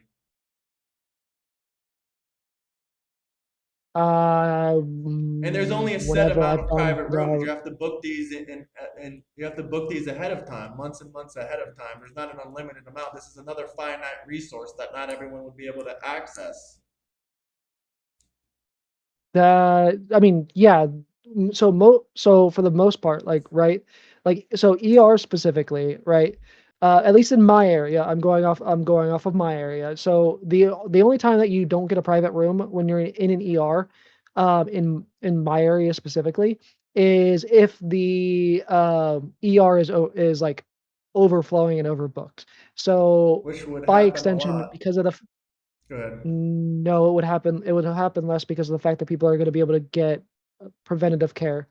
So the amount of people that would be Like going what to the ER preventative just care is going to because stop someone from being obese or having cancer or like preventative care is not really gonna be too effective just with the uh, garbage so that preventative Americans are care filling their body with. Most of the disease is coming from the poor nutrients and poor food sure, that that's people are a consuming. yeah, So that's not going to change anything with I would healthcare. absolutely agree with that part of the problem. That's a completely separate issue from the economy though, Yeah, right? but that's the Goes best preventative to care they the can fact that have. we There's not much yeah, preventative so care that that's going I to mean, prevent that kind of stuff. And the even if way that people we are going the more preventative care, the then way that we fix preventative that care is going to be an influx. way that we fix that, right? The issue that you're talking about is ban GMO foods, like straight out ban GMO foods, like that, like most of Europe does. A lot of the shit that we Okay, there's allow still in a our lot foods of here obese is people, and extremely people are going to bad. eat McDonald's regardless. Yeah, so there are prevented on the preventative care route, right? There is preventative care that we can do to help people lose weight, things like Ozempic and things like that. So we can Okay, so now Ozempic has use a lot of things like side effects. So we're going to be injecting these I mean things into people. every medication has side effects. There is not any medication out there that doesn't have side effects. Fuck, even fucking Yeah, Advil has okay, side sure, effects. sure. I can grant you that, but giving people Ozempic just because they cannot stop eating and are obese is not a that's just a quick fix. That's a get rich quick solution. That's It's not gonna why come with people are negatives. obese. I mean, there are like that's the Well, it's minority of because people of they that are can't obese are suppress that's why their they're eating why they habits. are. That's why. That's the whole thing No, with the Ozempic. It primary suppresses re your eating the habits. That's what Ozempic does. It suppresses yes, your appetite. So the that's why most it people, I would suppresses your say. appetite, so you end up eating significantly less. So the reason But if why you eat obesity garbage, is you're a still problem eating garbage. in yeah, the reason why obesity is a problem in the United States is because of, with poor people specifically, because the majority of people that are obese are poor people in the United States. The reason why this is an issue is because of the quality of food that we get, that we can afford, that poor people can afford, is a lot less. People who can't afford to get like organic food, a lot of the time they can't afford to get meats and stuff that are better for you, like steak and stuff. A lot of the times you're eating a lot of chicken, eating a lot of noodles, things Well, like eating that. chicken is Like not going to necessarily make you unhealthy, or it's not really necessarily a bad no, diet. but But as far as the things as that far go as along with it, affordability, they eat a lot of the, fast food, but it's way cheaper just to cook your own meal from scratch. with the price, I mean, Like if you go depends to on where you fast go to food get with food. two people, it's like $35, $40. Like it's very expensive. You Yeah, can make meals from scratch for like 3 or 4 days with that. Like you can make a meal for $10 yeah. from The scratch for two people. And the way that we fix this issue that you're talking about, it isn't something that we need to fix through the medical system, obviously. The way that we fix this issue, Well, I think it's a uh, cultural problem. directly, no, it's not it's not a cultural problem. It's Well, an other FDA countries are problem. The just as FDA, poor, if not poorer. A lot of them. I've been to a lot of countries before, and a yeah, lot of the people are very, very poor, and but a lot they're of those very extremely countries, healthy. yeah, you know what the difference between You're going to America and say those that countries GMO are? is banned, but GMO is only banned in 18 European countries, and there's around, I think, 29 or 30. Not sure the number of European countries, but yeah, GMO in a lot of those countries, GMOs are banned. Things like not GMOs specifically aren't the only problem, though, right? Things like high fructose corn syrup and other sugar replacements, things like aspartame, things like that. Aspartame especially would needs to be fucking banned because aspartame specifically, uh, I agree with you and on the that. other like yeah, aspartame I do not specifically and drink other diet types soda or of anything diet. I think it's horrible for you. dude, with diet soda specifically, the number of, like, obese people that drink diet soda and think it's better for them is fucking insane because aspartame like, these people don't do their research, and that's one of the reasons why we need to ban that substance is because, uh, aspartame specifically, it has been found to be linked to cancer, and it's not fucking banned in the United States for some god awful reason. Well, I've been to Europe too, and I've lived in Europe for 3 years. And what I mostly noticed was a cultural difference in what they eat. They have more pride in cooking their own meals and cooking stuff from scratch. They still have fast foods. They still have some of these countries I've been to still has GMO and high corn fruit syrup and all that kind of stuff before, but they don't eat it because they have a cultural value to their family. It's like a generational thing. Like their grandma makes pasta from scratch. She passes it down to her daughter, and then she passes it down. In the U.S., we have a culture of fast food where you're just taught, well, we're too busy, so we just have to go through fast food and eat the shit and shove the shit in our faces. Yeah, and to an extent, like the fast food thing is a cultural problem that I'll grant you, but it's not the majority of the problem. The majority of the problem, like even because like even people that don't eat fast food a lot still have this issue, that are poor, right? Because a lot of the things that you're eating in order to survive when you're poor, like even if you like if you're especially if like you're poor to the extent like where you're not really buying fast food a lot because it's expensive, right? A lot of things you're eating are a lot of, like, noodles, a lot of bread, things that stay in your system longer, and Yeah, but they eat a lot of generate fat, bread. things like They ramen, probably things eat like more that. bread and noodles in Europe, but it's all handmade and it's all made at home from Yeah, scratch. it's So once again, all that's a cultural handmade thing. and healthier noodles. Because it's Yeah, so actually there cheaper to are make your own pasta, but people don't want to do it because it's a lot of work. So they end up eating more Yeah, no, unhealthy things like ramen noodles. we don't even necessarily need to eat to make our own pasta. There's organic pasta and stuff out there. It's just fucking expensive. So Yeah, but making it from one of the scratch is a things that we lot better. It's always going to be better, and it's arguably yeah, better so quality, depending on what what we could organic do option you're is looking at. we could move the subsidies that we already put into this industry and move them away from the GMO and unorganic food industry and put dump all of those subsidies into the organic food industry, make organic food cheaper, and make it more available, and that would help this issue significantly. Okay, but organic food is also very, to get some organic stuff is also very expensive in other countries where they don't have the same levels of obesity. But I do agree we should take a lot of the stuff out of our food and a lot of stuff out of the chemicals, the dyes, and all that kind of stuff. I do agree with you there. But when people are just eating microwavable meals and fast food and ramen noodles, which have high amounts of sodium, which causes cholesterol problems, I don't really think it's just based on prices. Like you can make something like this, like homemade pasta with some organic chicken that you can buy for $7 or $8. That's a very cheap meal. You can make that for $10. It's not really an expense thing. Some things are expensive as far as organic stuff. The organic chicken might be $2 more, but if you just make your own pasta, you can probably save $2 or $3 on that end. So you can save areas where you can make Yeah. stuff from scratch, and then you can spend more money on Now, organic options. Now, the reason why I do agree that to an extent it is a cultural issue, right? Like, if you want to eat fast food, don't fucking go to McDonald's. Don't go to fucking Burger King. I like the only like burger fast food place I would ever say people should fucking go to because it At actually uses Rails real fucking meat and real 4324 fucking donated potatoes try is 220 Wendy's. through But Super like Chat. outside of that, People you don't need to generally do don't want That's research. all to like Your slop, I'll go. be government should honest with know you. I people like are Wendy's clueless too, but ignorance and No, set the laws no, I according to it. refrain from eating fast Your actually food for the country most leans on part. protecting your businesses rather than the I health actually of used the to work at average. Wendy's, so I actually know that they actually do use real meat. They actually do use real potatoes. No, I I've believe seen the that, shit but that what's in the meat? they've Is there done. any chemicals? Is it processed? Is it just because it's real doesn't mean there's not some kind of. That I don't And what kind remember. of oil do But they like cook with? uh, shit. It's not vegetable oil. Is it tallow Uh, oil? no, Olive oil? no, it's not. It's Sunflower oil? no, no. I think it is vegetable oil. No, hold on. Yeah, pretty sure it's I have a no. super chat here too, if you don't mind me reading, and we can talk about Uh, it. Emery from yeah, that's fine. Turkey. He's from Turkey, and he says people need to do research. Your government should know people are clueless, ignorant, and set the laws according to it. Your country leans on protecting your business rather than your health. I do agree on that as Hmm. far as the food industry Yeah, goes. 100%. There's nothing I disagree with that.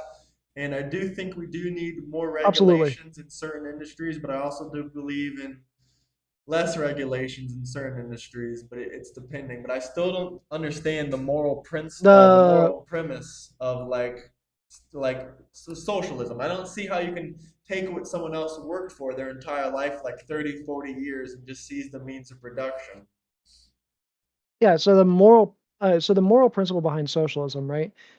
So you can say that like the rich guy is worked for all that he got, and in some certain cases, people like Well, the majority of millionaires are Bezos or Bill. self-made, but Bezos is Uh, probably not the best yeah, but like example. He got a lot of money from his family. He got about yeah, $300,000. a lot of Zark, people who Zark, make it to like the Zuck, I bill, think he got.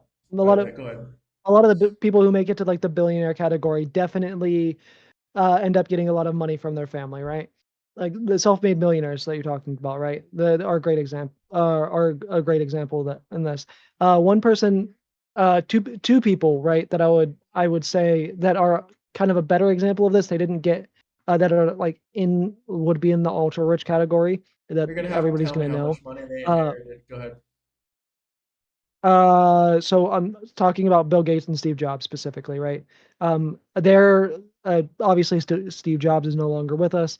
They, if I remember correctly, got like $100,000 to start their business from like one of Bill's family I members. don't. Well, yeah, from Bill Um, probably. But 70% Yeah, it of was well, billionaires worldwide are self-made. That's worldwide, though. That's not but even including the 73% yeah, of the U.S. are self-made. And the way they decide what's self-made is basically saying that you've never inherited or you've never gotten like more than $10,000 from a family member or anything like that. yeah. So obviously, like in this example, like I acknowledge that they're not entirely self-made because Bill got money from his Yeah, family, I right? acknowledge that But as like well. they worked. They are an example of like billionaires who actually did the on the ground work and actually uh made their money based off of their own labor. Yes, they got a loan and that helped them do it from one of Bill's family members, but they actually made their money themselves. This is something that does happen, and I'll acknowledge that. One of the problems is when this happens, is they once people get into the upper echelon category, a lot of the times they tend to not pay their workers what the workers are actually putting into the company. But So that's they subjective, and they obviously that's might how business start works as well. Because if I make $100, I'm not going to pay my employee $100. I got to make profit. And fairness is a subjective morality. What you think is fair, I could say it's not fair. But what's definitely not fair, what's not subjective, what is objective is stealing something from someone else is morally wrong. Do you agree with that premise or no? I agree with that premise, but we're gonna Premise, disagree yeah. on which one person's doing the one doing the stealing here, right? Well, you're not forced Because to I work would for them. I This isn't slavery. You can leave that job and go work for another company. There's 7 million jobs and there's 7 million unemployed people. So these people, there's sure, plenty of jobs out there. sure, but how many of those jobs that you're talking about are actual verified jobs and not ghost jobs? Because Well, you are aware that one in yeah, no, seven jobs I on know. job I've boards heard right this now are argument ghost jobs, right? before. I've heard this argument Yeah, before. I don't really have any statistics to back it up either, but either which way, you're not forced to work at a job. We do have a very, decent, welfare system, probably not comparatively to the countries that you like, but Etfolrek donated it is $2 what and it is 79 as cents far through as Super we do Chat. have Americans are look backstabbers. We will never forget. even the system that we have now, right? If we were to actually adjust um the way that you are qualified to be able to be on welfare because it's significantly under what it needs to be, it would be a good system. The system that we have is just antiquated because of the fact that the what we consider the poverty line is significantly lower than what it should be.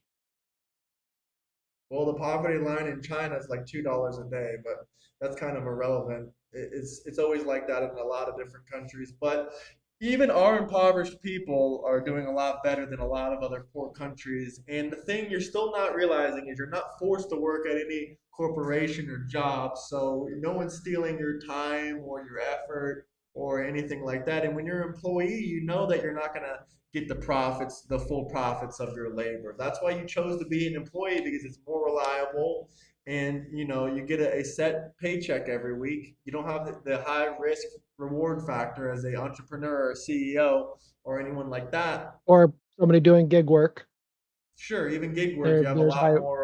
a lot more risk. Um, Mhm. but so it's more stable, so that's why you get a set income. You don't get a percentage of the profits, but like we mentioned before, you can still work for a co-op. You can try to be a co-founder of a company. You can try to invent something. You can do gig work, or you can be a 1099 independent contractor. You're not forced to necessarily work at specific corporations or specific jobs. There's a lot of different options out there for you, and even if it's worse to worse, you can always, like, this sounds horrible. You're going to say, "Oh my God," but humans did live outside for thousands of years. I know people that currently live outside. They're not really like impoverished. They have some money that they put aside, but they just like living off the land. And obviously, that's not for everyone. I 100% get that, but you're not forced, you're not enslaved to do a certain job Yeah, through a you in corporation. order to do that though, you have to own the land. It's you unless you're in like Yeah, but you certain can be a more liberal nomad. You can be cities, a you're gonna you end can up be a thrown in drifter. You can program. you can just drift out there and Oh yeah, whatnot. there are Maybe you'll get kicked there are off the people that do that. property sometimes, but yeah. But you're not forced to Yeah. do that. The only person you're forcing their hand is the corporation owner. You're forcing his hand to give you some ownership of the company. And even some companies that are not co-ops, they still give you ownership of it. Depends on what See, company, depends. Go ahead. this is why, like in the beginning, I said the co-op thing is something that's more idealistic and probably something that's gonna we'd have to work out farther down the line. In the short term, what we need to do, because I am an incrementalist, what we need to do is expand union access to pretty much all jobs Yeah, but you because believe in the biggest democracy, right? A lot of these unions have been pushed out of these Mhm. places because of democracy. Like the unions were pushed out of my state of Florida. They're more popular in New York where people are more left leaning and there's more kinds of jobs like that would include more union type of work like welding and this kind of work where they feel like because of the high cost of living, they need a union to protect them in some aspects or another. Sure. Do you believe that the people in your state don't support unions? The majority of them do not. There's some people, there's outliers, of course. There's some people that voted for it. There might be one or two unions in Florida. I'm not 100% sure, but I know a lot of them a lot of them have been pushed out in the past. And Yeah, name so a successful 55%. co-op because I So, don't, go ahead. 55% of registered voters in Florida support unions, just so you know. According to what? Uh, a poll by Florida Atlantic University. What's the year on the poll? I mean, how many unions do we have in Florida? A lot of them have been pushed out, This and not all is, unions are good. It depends on what they're doing a union for. I'll send you the poll, but it is from 2023. So it's from a few years ago, but it is still within the realm of relevancy. It looks like they passed something under a 2023 law, which basically says unions this is something to do with union laws. Yeah, there was a no turnout, no union thing signed as well. That was, I believe, voted on.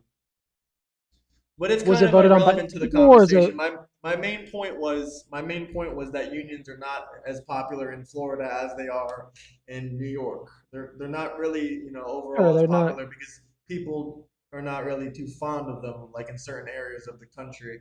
And do you know any successful co-ops? Because I do know a couple, but I just want to know how many you know because I don't think it's a very uh, efficient way of capitalism.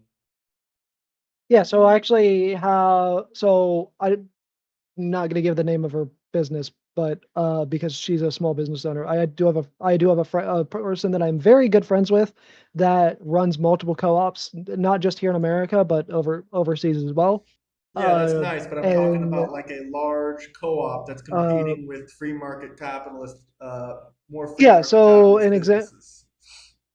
so there's not a whole lot of co-ops in my area specifically. I'm trying to remember the name of the grocery store that is a co-op in fucking Arkansas. I can't remember the name of it off the top of my head. But the best example of a co-op that I can think of that's in my area is a mechanic shop called Midas. Once again, it's not really competing on a nationwide scale. You're talking about small. I think it works better with small businesses. I do agree with what you're saying. Yeah, But as far as that's someone kind of the like, point. why is a union not competing against an Apple or a Microsoft or because it kind of shows that they're unable to compete with extremely competitive markets and they're not very efficient at creating The whole products. point, Because I'm pro the whole point of democracy for a wanting country. to push Go ahead. the whole point of wanting to push co-ops over the business structure that we have now is to prevent large monopoly style companies like Microsoft, like Disney, like Okay, Oracle, but things like that, to prevent that. The because oh, these are these companies having the significant what about share Quadcast? Is of that the a market that they monopoly? Is have. that too big of a corporation? Quadcast? Comcast, No, Quadcast, like a Comcast, microphone. yes. No, Uh, Quadcast, oh the no, microphone. What do you call HyperX, it? Hyper HyperX, no, yeah. HyperX is small. Yeah, HyperX is a fairly small company actually, from my understanding. They're not as I think they're they're pretty popular with big. I streamers think because of their they, yeah. I think they're pretty big. I think they're they're like they're a they're prob multi-billion they're dollar company. I actually don't know their profit. Actually, most of the Let's people that see. I know in they're popular with like politics streamers and stuff. Obviously, like because Yeah, they're a lot of owned like by the politics streamers HP, and and stuff. HP is a multi-billion-dollar company. Oh wait, when did they get bought by fucking HP? Back about 5 years ago in 2021 for $500 million. Okay, so they were small up until they got bought by HP. Yeah. So I you do think support these mega conglomerate corporations. They make products that you like. They make efficient technology, and they make good quality. I just bought one myself. It should be here in like about 2 days. But you do support these yeah, there kinds are of certain. products and this kind of system. Why would you want to demolish a So system that's benefiting you in some ways or another? So just because in certain cases, some of these people do continue to make good products, the problem is, right? Especially like when they buy up the competition. So like let's take Beats as an example because Beats is a really good example of this. So Beats was the best quality fucking like uh non like gaming headphones you could buy I don't agree with that, prior but to them it's being bought. go ahead. Well, okay, not necessarily the best. I would say probably like the second best. Like Bose was obviously the best, but Beats was like a close second, right? Um, I think it was mostly marketing and compared, hype. But go ahead. yeah, possibly, but like the quality of Beats headphones when it was bought by Apple went down significantly to the point of you'd be better off buying a pair of fucking Skull Candies because they're gonna last you longer than buying a pair of Beats headphones because the quality of Beats headphones is Sure, that dog shit happens, but now do you under think your Apple. quality, you think your microphone quality went down in the last 6 years of the HyperX microphone? Because it's very, very popular in the streaming thing. That's one of the best mics you can have for a Oh decent no. price. Of Uh course, there's instances of that. There's HP plenty of companies, even small no, so co-op like companies a can buy somewhere and fuck it up. Go ahead. yeah, HP specifically is like one of the few like bigger computer companies that I actually like. HP and Asus are like the only two like big computer companies that I actually like. Uh if it was like bought by Dell, that would be a completely different story. Dell is dog shit. If it would have been bought like by Dell, like So now you're Alienware was, picking and the quality choosing. would have gone down significantly. You're picking and choosing. Would No, would I'm Dell be able I'm to pointing operate out. as a co-op company? I don't think so. If it was able to operate as a co-op, then No, why isn't there any microphone what I am companies that are pointing like out it? what I am pointing out is that there are exceptions to the rule where there are companies that will buy up smaller companies like HP that still continue to maintain the quality of the product that they bought up. But that is the exception. That is not the rule. Because when we look at a lot of technology companies, when they buy up the uh, smaller companies, I'll grant like you when that. Apple I'm does it, already like agreeing when with you. I'll grant you Dell that. does But it, yeah, it still doesn't their change the fact the that according to quality your decreases system already significantly. exists. Your type of co-op socialism system kind of already exists, and they're not producing any efficient products that are competing with major corporations. And there has been companies out there like the iPhone, like that was a relatively smaller company back in 2005, 2006 when the iPhone came out. It couldn't really compete against the size of a BlackBerry. They were a lot smaller company, but because they were capitalists, they were able to overtake BlackBerry, and BlackBerry ended up going out of business because they were able to produce better technology because of shareholders and investors. So how can a co-op company compete with a you know, more pure form of capitalism. It doesn't seem like they The can whole because the system you're describing already exists, and it's not currently competing in any major markets against anybody. And we've seen smaller companies the overtake whole point monopoly is that companies. No, my point is we've the seen whole smaller point is that we don't companies. Go ahead. no. Go ahead. I'm acknowledging that this is mostly going to work in small business settings for the most part because of the fact that that's the way that we want the economy to run, where it's mostly small local businesses, where there are a few exceptions where there would be large businesses like I said, like there are certain companies that would still be able to operate in this manner if we were to switch over to this system. Why Amazon would did still be able to Soviet Union operate under similarly in socialism this manner. ended up being the Google would second be able biggest to economy operate in similarly GDP in and this manner. PPP for Basically, decades, online but the companies Russian specifically Federation under They're able to capitalism would be able to ended operate up in a being the operate. similar ninth manner, largest then even why behind haven't it. there been any Google-like companies that have came up from a co-op company? Because of the way that co-ops specifically work is to prevent the exploitation that So you're allows for not these companies to get as big as they do so you're basically saying that without exploiting people, you can't make your microphone and you can't make efficient technology or products. That's your opinion then? without exploiting people. You can't become a multinational corporation. No. Well, I could probably give you some examples of some. What about like charities? That's a multinational corporation in multiple instances. Yeah. Find me a charity that is a multinational charity that hasn't had a money laundering scandal or scandals where where uh fucking billionaires are using it in order to you commit tax evasion.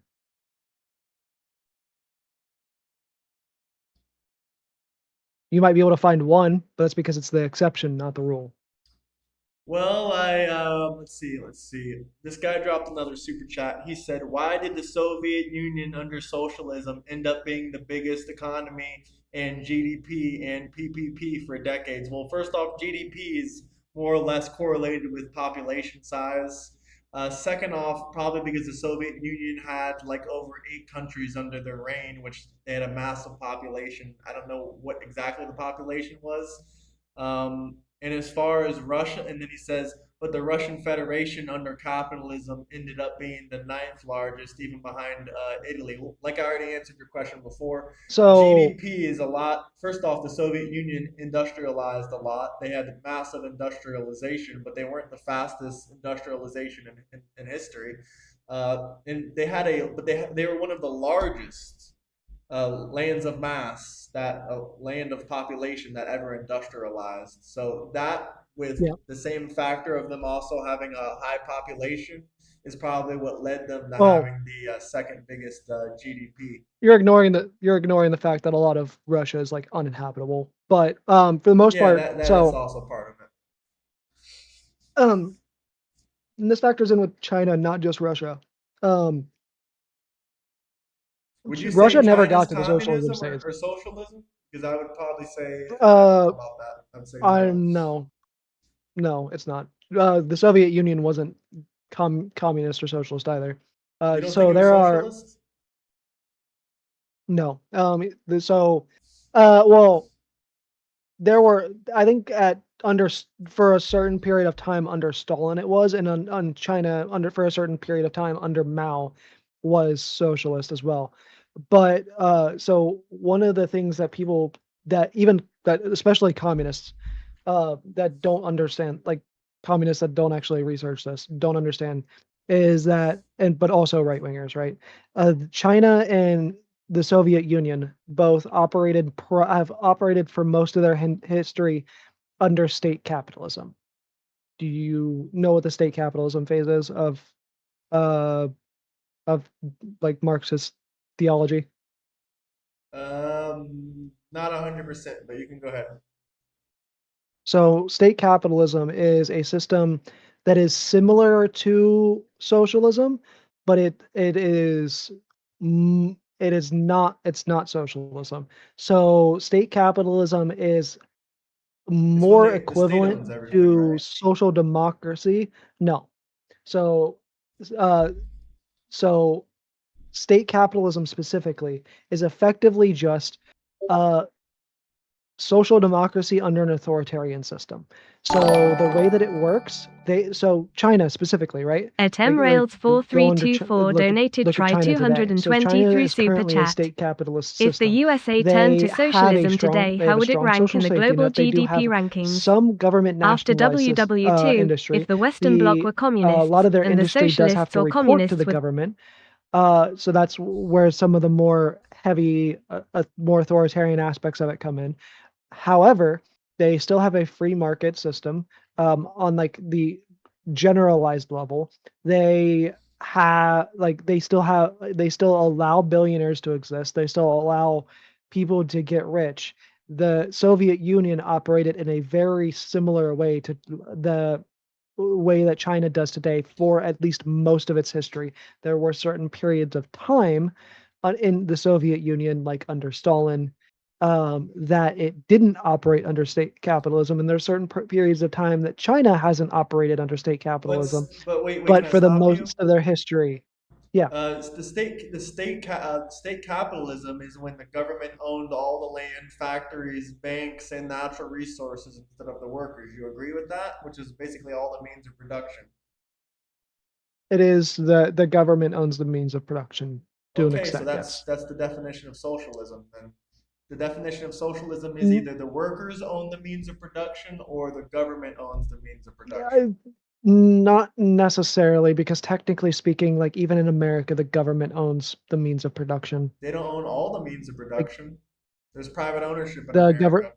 the the government can no the eminent domain. The government can revoke any of that shit at any point in time because of eminent domain. Sure, but they have to have a viable reason to. They can't just do it because they feel like it, and it's very uncommon, by the way. And also, they can't just take it away from you. They have to purchase it from you. So it's completely different than state capitalism. The way, even with China specifically, they don't just, for the most part, they They don't don't have just eminent completely domain. take away your Yeah, I corporate. know that. Yeah, yeah, they But don't just eminent like domain completely means take they have away to your purchase it at corporation. market value. They can't just give you $10 for it and say, "Here you go."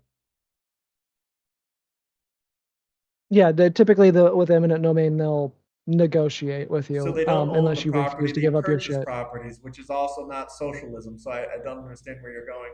If the government owns the land, the banks, the factories, and all the means of production, it would have to meet all those uh, criteria to be a socialist country, which state ownership and state capitalism So basically is a form of socialism.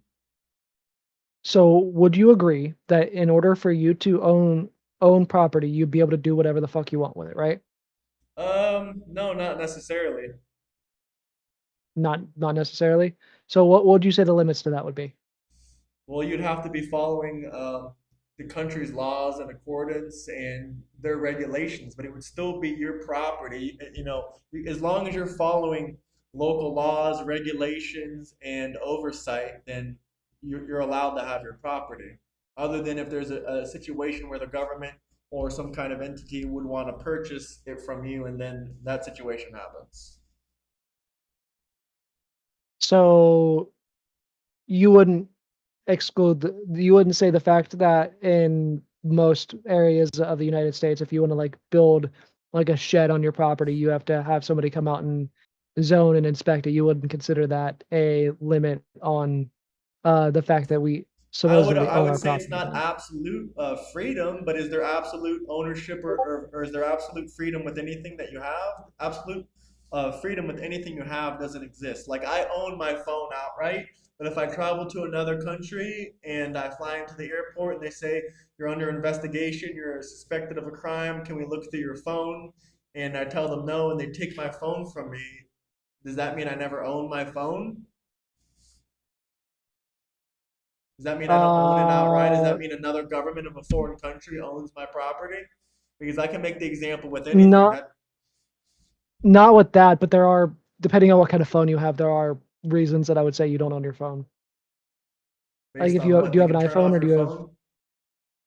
do you have an iPhone, or do you have an Android? Yeah, I have an iPhone. You have an iPhone? So as somebody that owns an iPhone, you can't modify, you can't repair. You can jailbreak Uh, it, and you can repair it too if you know the right people. It's not going to be under warranty anymore, but you can jailbreak your phone and modify it in any way you want with yeah, the software, fact that, and that you're not going to go to well, jail for it. And you can repair your phone if you want as well, but it's not going to be covered by a warranty if you have one on it.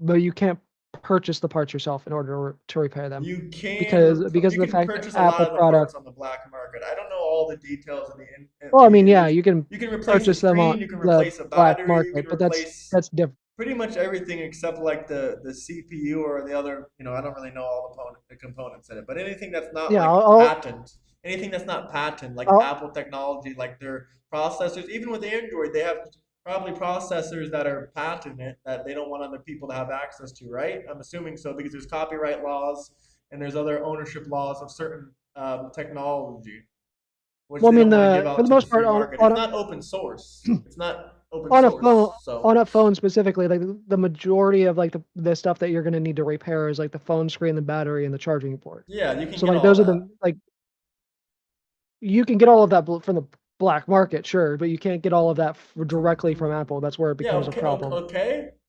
And so I can still get it.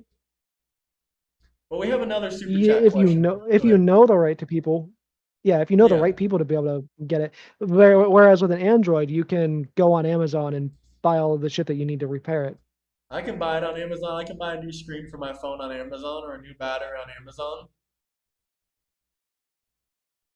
For an iPhone, Yeah, but it's not that going to must be come a from very Apple. recent It's going to development. come from China. That must be a very recent development because they were blocking that shit for a very long time.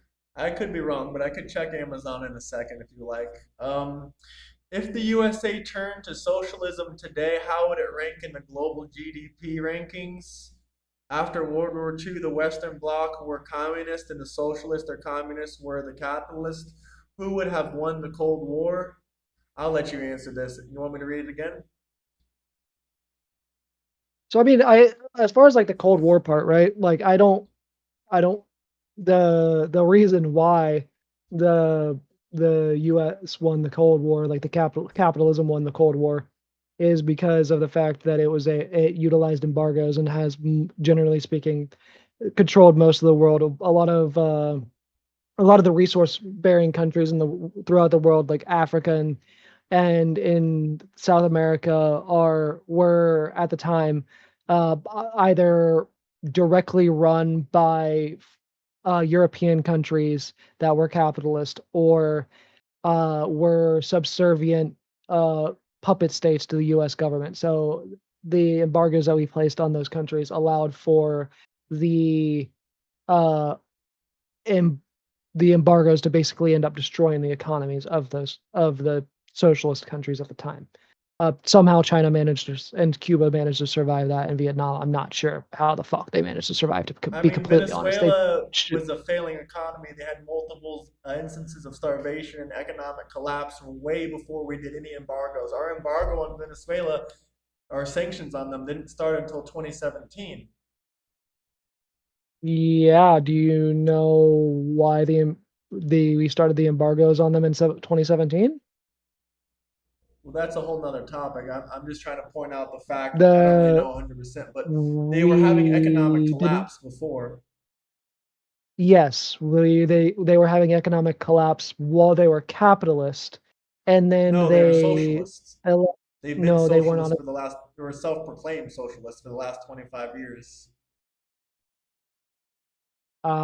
And they had economic Duh, collapse before any United States intervention because when they nationalized their oil, a lot of people had problems with getting, I don't know the full story, but I know there was a massive economic collapse and there was a lot of starvation and there was a lot of issues after they nationalized their oil once Maduro took over.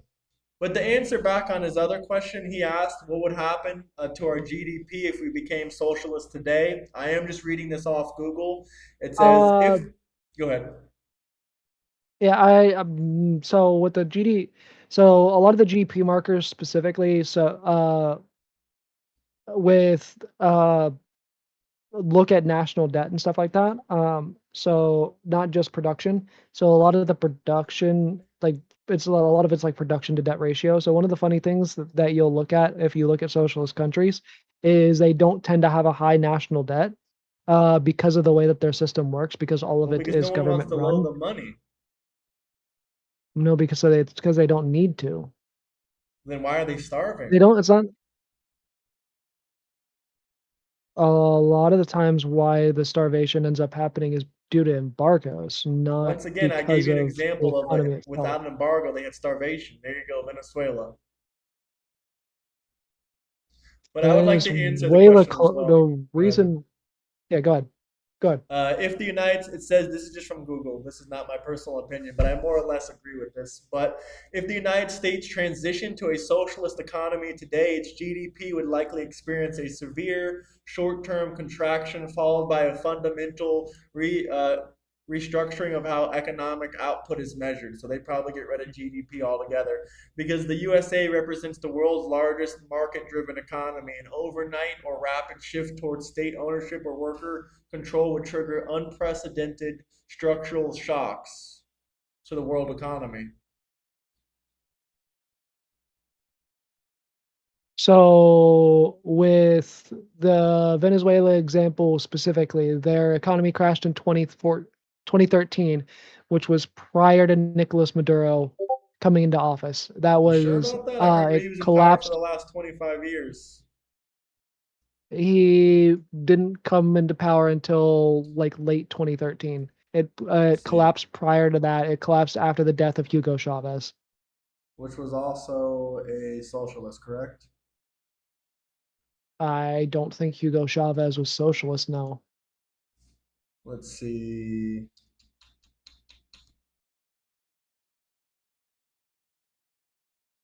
Let me find something. I'm got his Wikipedia page up. I'm looking for his political party affiliation.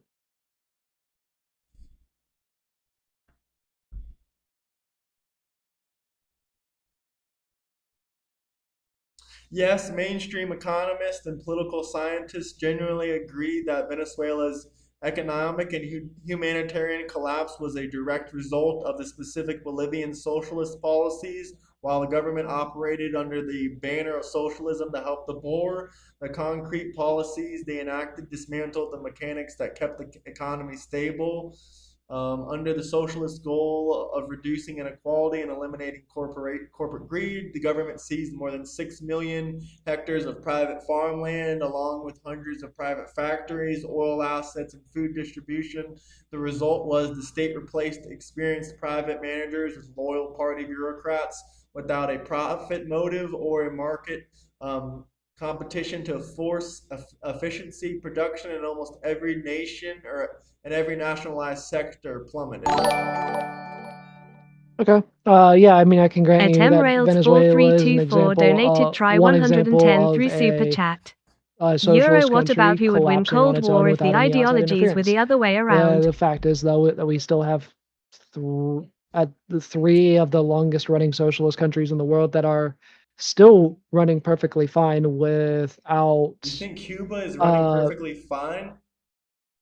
not right now they're not because they're being fucking blockaded. Before that they were. The funny thing is, I always hear about this blockade, but I've been to South Florida multiple times and I see businesses that are shipping multiple goods and services, well, not services, but goods over to Cuba. So it doesn't really seem like the blockade is even active, to be honest with you, but I don't know too much about the blockade.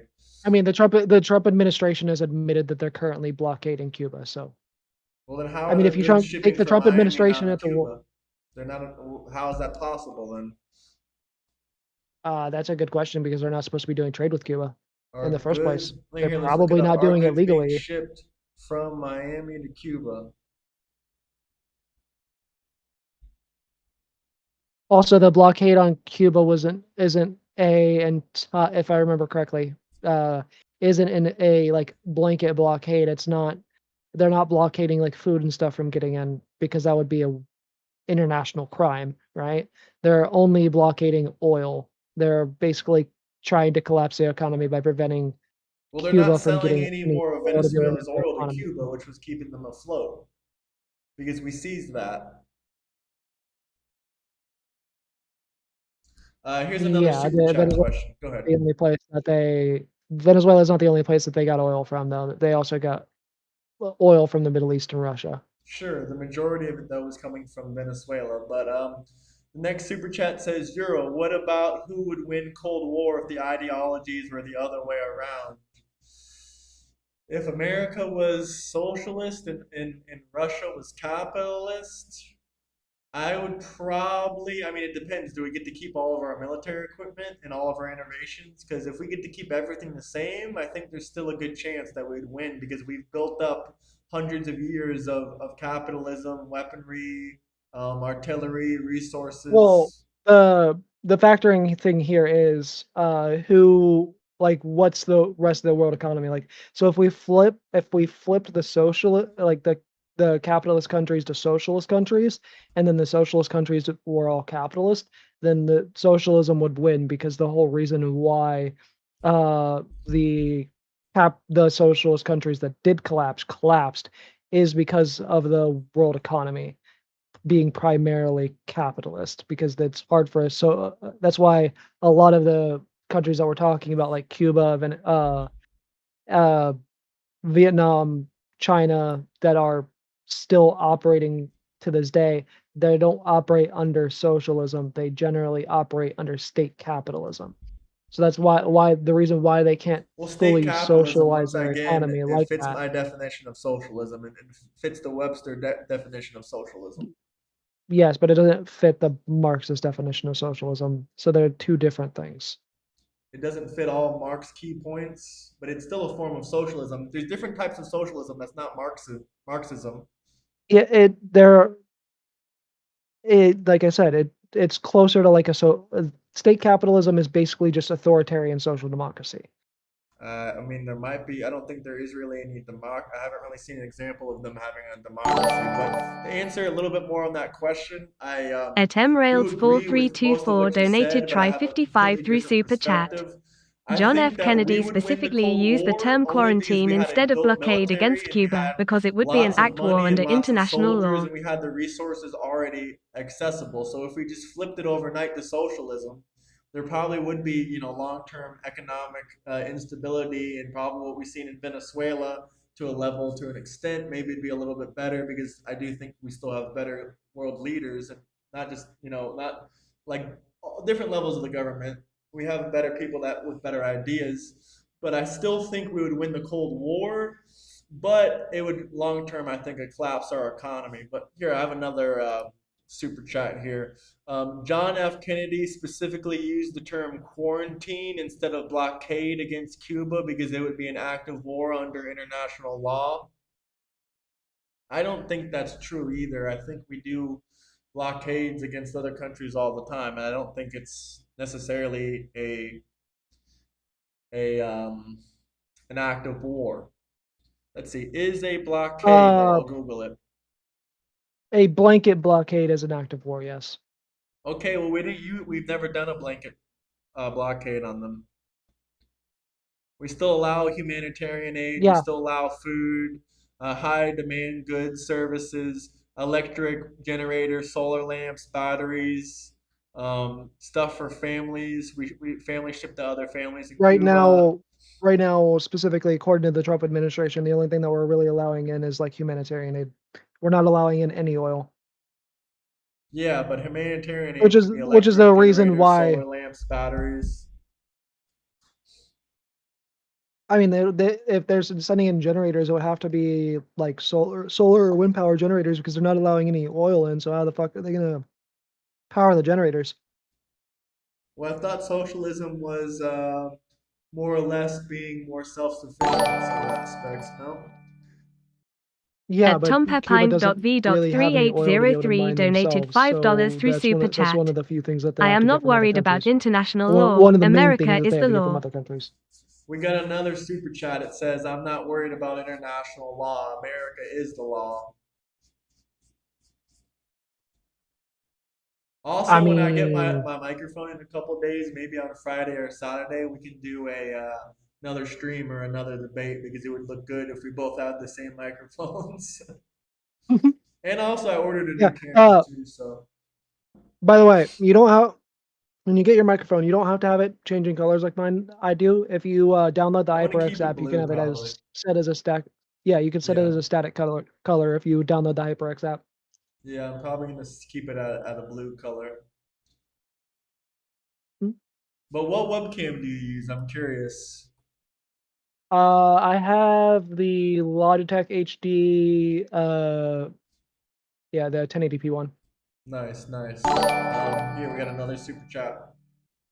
I'll At send you Time my on This camera if Side you're interested, but then 539 after the stream, donated I don't want to say it $5 out through loud Super because, Chat.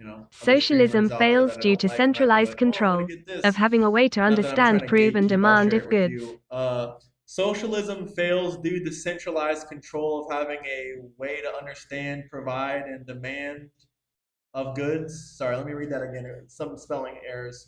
Socialism fails due to centralized control of price, or no, sorry. Socialism fails due to a centralized control of having a way to understand price and demand of goods.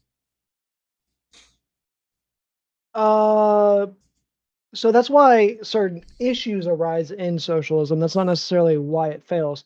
That does I'll acknowledge that it like Marxist socialism, right? Like the main kind of socialism we've seen in society. Or Marxist-Leninist socialism, I mean. The reason why it fails is because, or the reason why it has issues like the Holodomor, right? Or like the famine that China had under Mao. The centralized planning caused those because mostly because of the fear aspect. So, But with doesn't there have to the be fear centralized planning in socialism or communism? yes. So the problem that created those wasn't just the centralized economy. Um, so with the one in China specifically, right? The reason why that happened, this also is the reason why the Chernobyl incident happened in the Soviet Union as well. The failing in the centralized planning wasn't the centralized planning itself.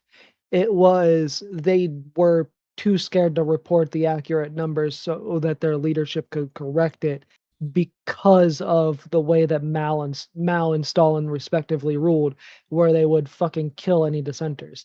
That was the problem. That was what caused the the problems in the centralized plannings that allowed for it to Sure, fail. It that's wasn't definitely a the problem. centralized planning But itself.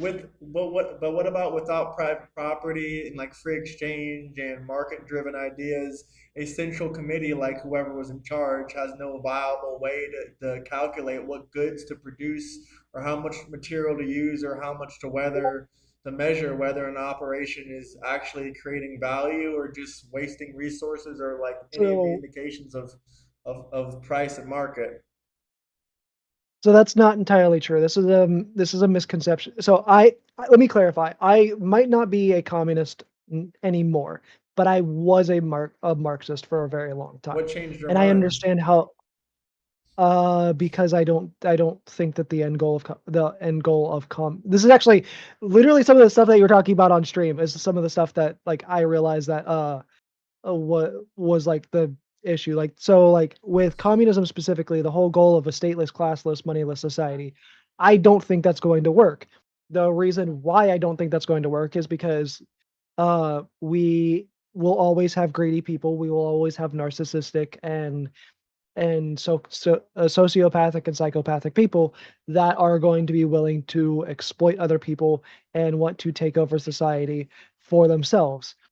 So in reality, even if we were to make it to that uh, stateless, moneyless, classless society utopia that they want, uh, we would end up circling back into feudalism because eventually some uh, charismatic narcissist or psychopath is going to rally a bunch of people together in their corner and basically bring us back to feudalism. Okay, but that still doesn't figure out the demand signal. How do we decide how much a loaf of bread is? Oh, so onto that part, right? So the misconception with socialism specifically, on like how these systems actually work, or how the democratic system actually works in these systems. Uh, It is a so they do still have a form of democracy. It's just not the democracy that we have. So they have local councils, and then they have so to compare it to the American system, right? So that way it's a little bit more understandable. They have like the your like the same way that your local community system works, they have that. Then they have like the regional stuff, which would be like an equivalent to like the state level Congress, and then they have the national Congress. So the way that the information's supposed to flow is it's supposed to flow the uh from like the local level to the national level for the national level to be able to institute those policies. Sometimes, unfortunately, there becomes issues like under Stalin or Mao when these people rule through fear. One of the reasons why I don't believe in like the Marxist-Leninist version of socialism is because of the fear aspect and the totalitarianism, because the totalitarianism is what causes these issues. But how can you take someone's means of production and their private property without there being totalitarianism? It would have to be done through democratic means. But no one's ever going to agree to that, so then you would agree that it's unachievable then. Uh, it's entirely possible for the populace, generally speaking, to agree with that eventually. That's the whole point of like incrementalism, right? So in a democratic system, the what people agree with and want But you would uh have to cripple the middle shifts class over time. severely for that to ever happen. You'd have to completely destroy the middle class and the upper middle class and some small business owners for them to ever Uh, want to overthrow like a hold on. system like that. Give me like 2 seconds because people in my chat keep asking who I'm talking to. I'm gonna pull your YouTube and pin it in my chat real quick. Appreciate that.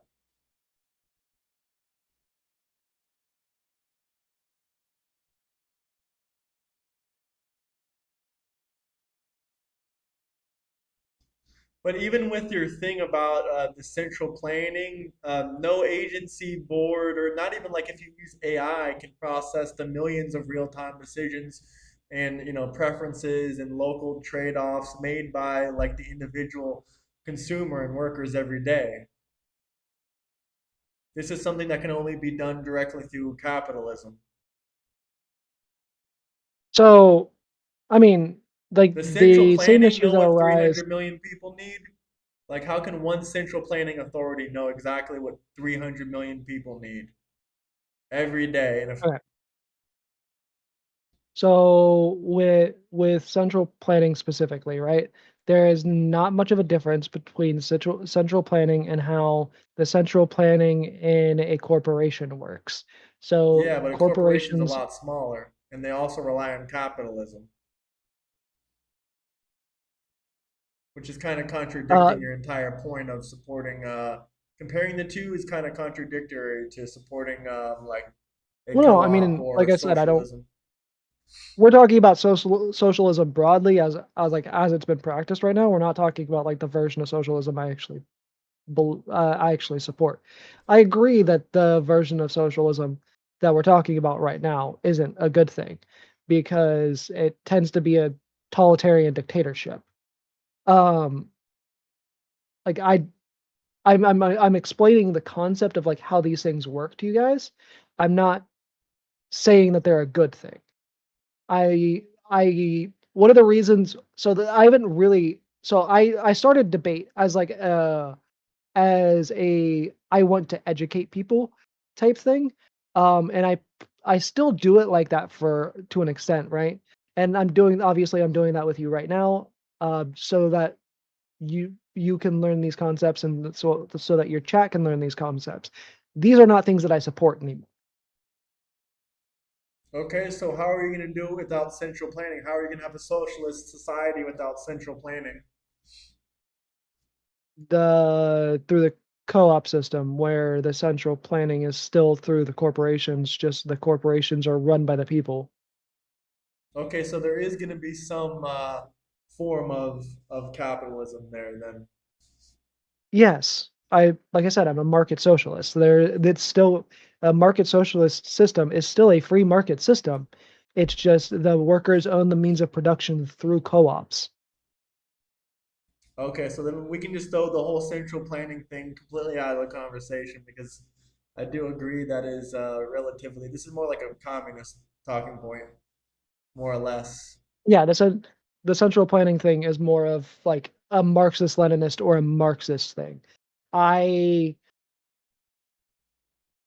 so I the I'm like kind of on like the Trotskyist end, not necessarily Trotskyist, where I but like some of my influences do come from like the Trotskyist perspective, where it's like a individual incrementalist system, and then there's other um like socialist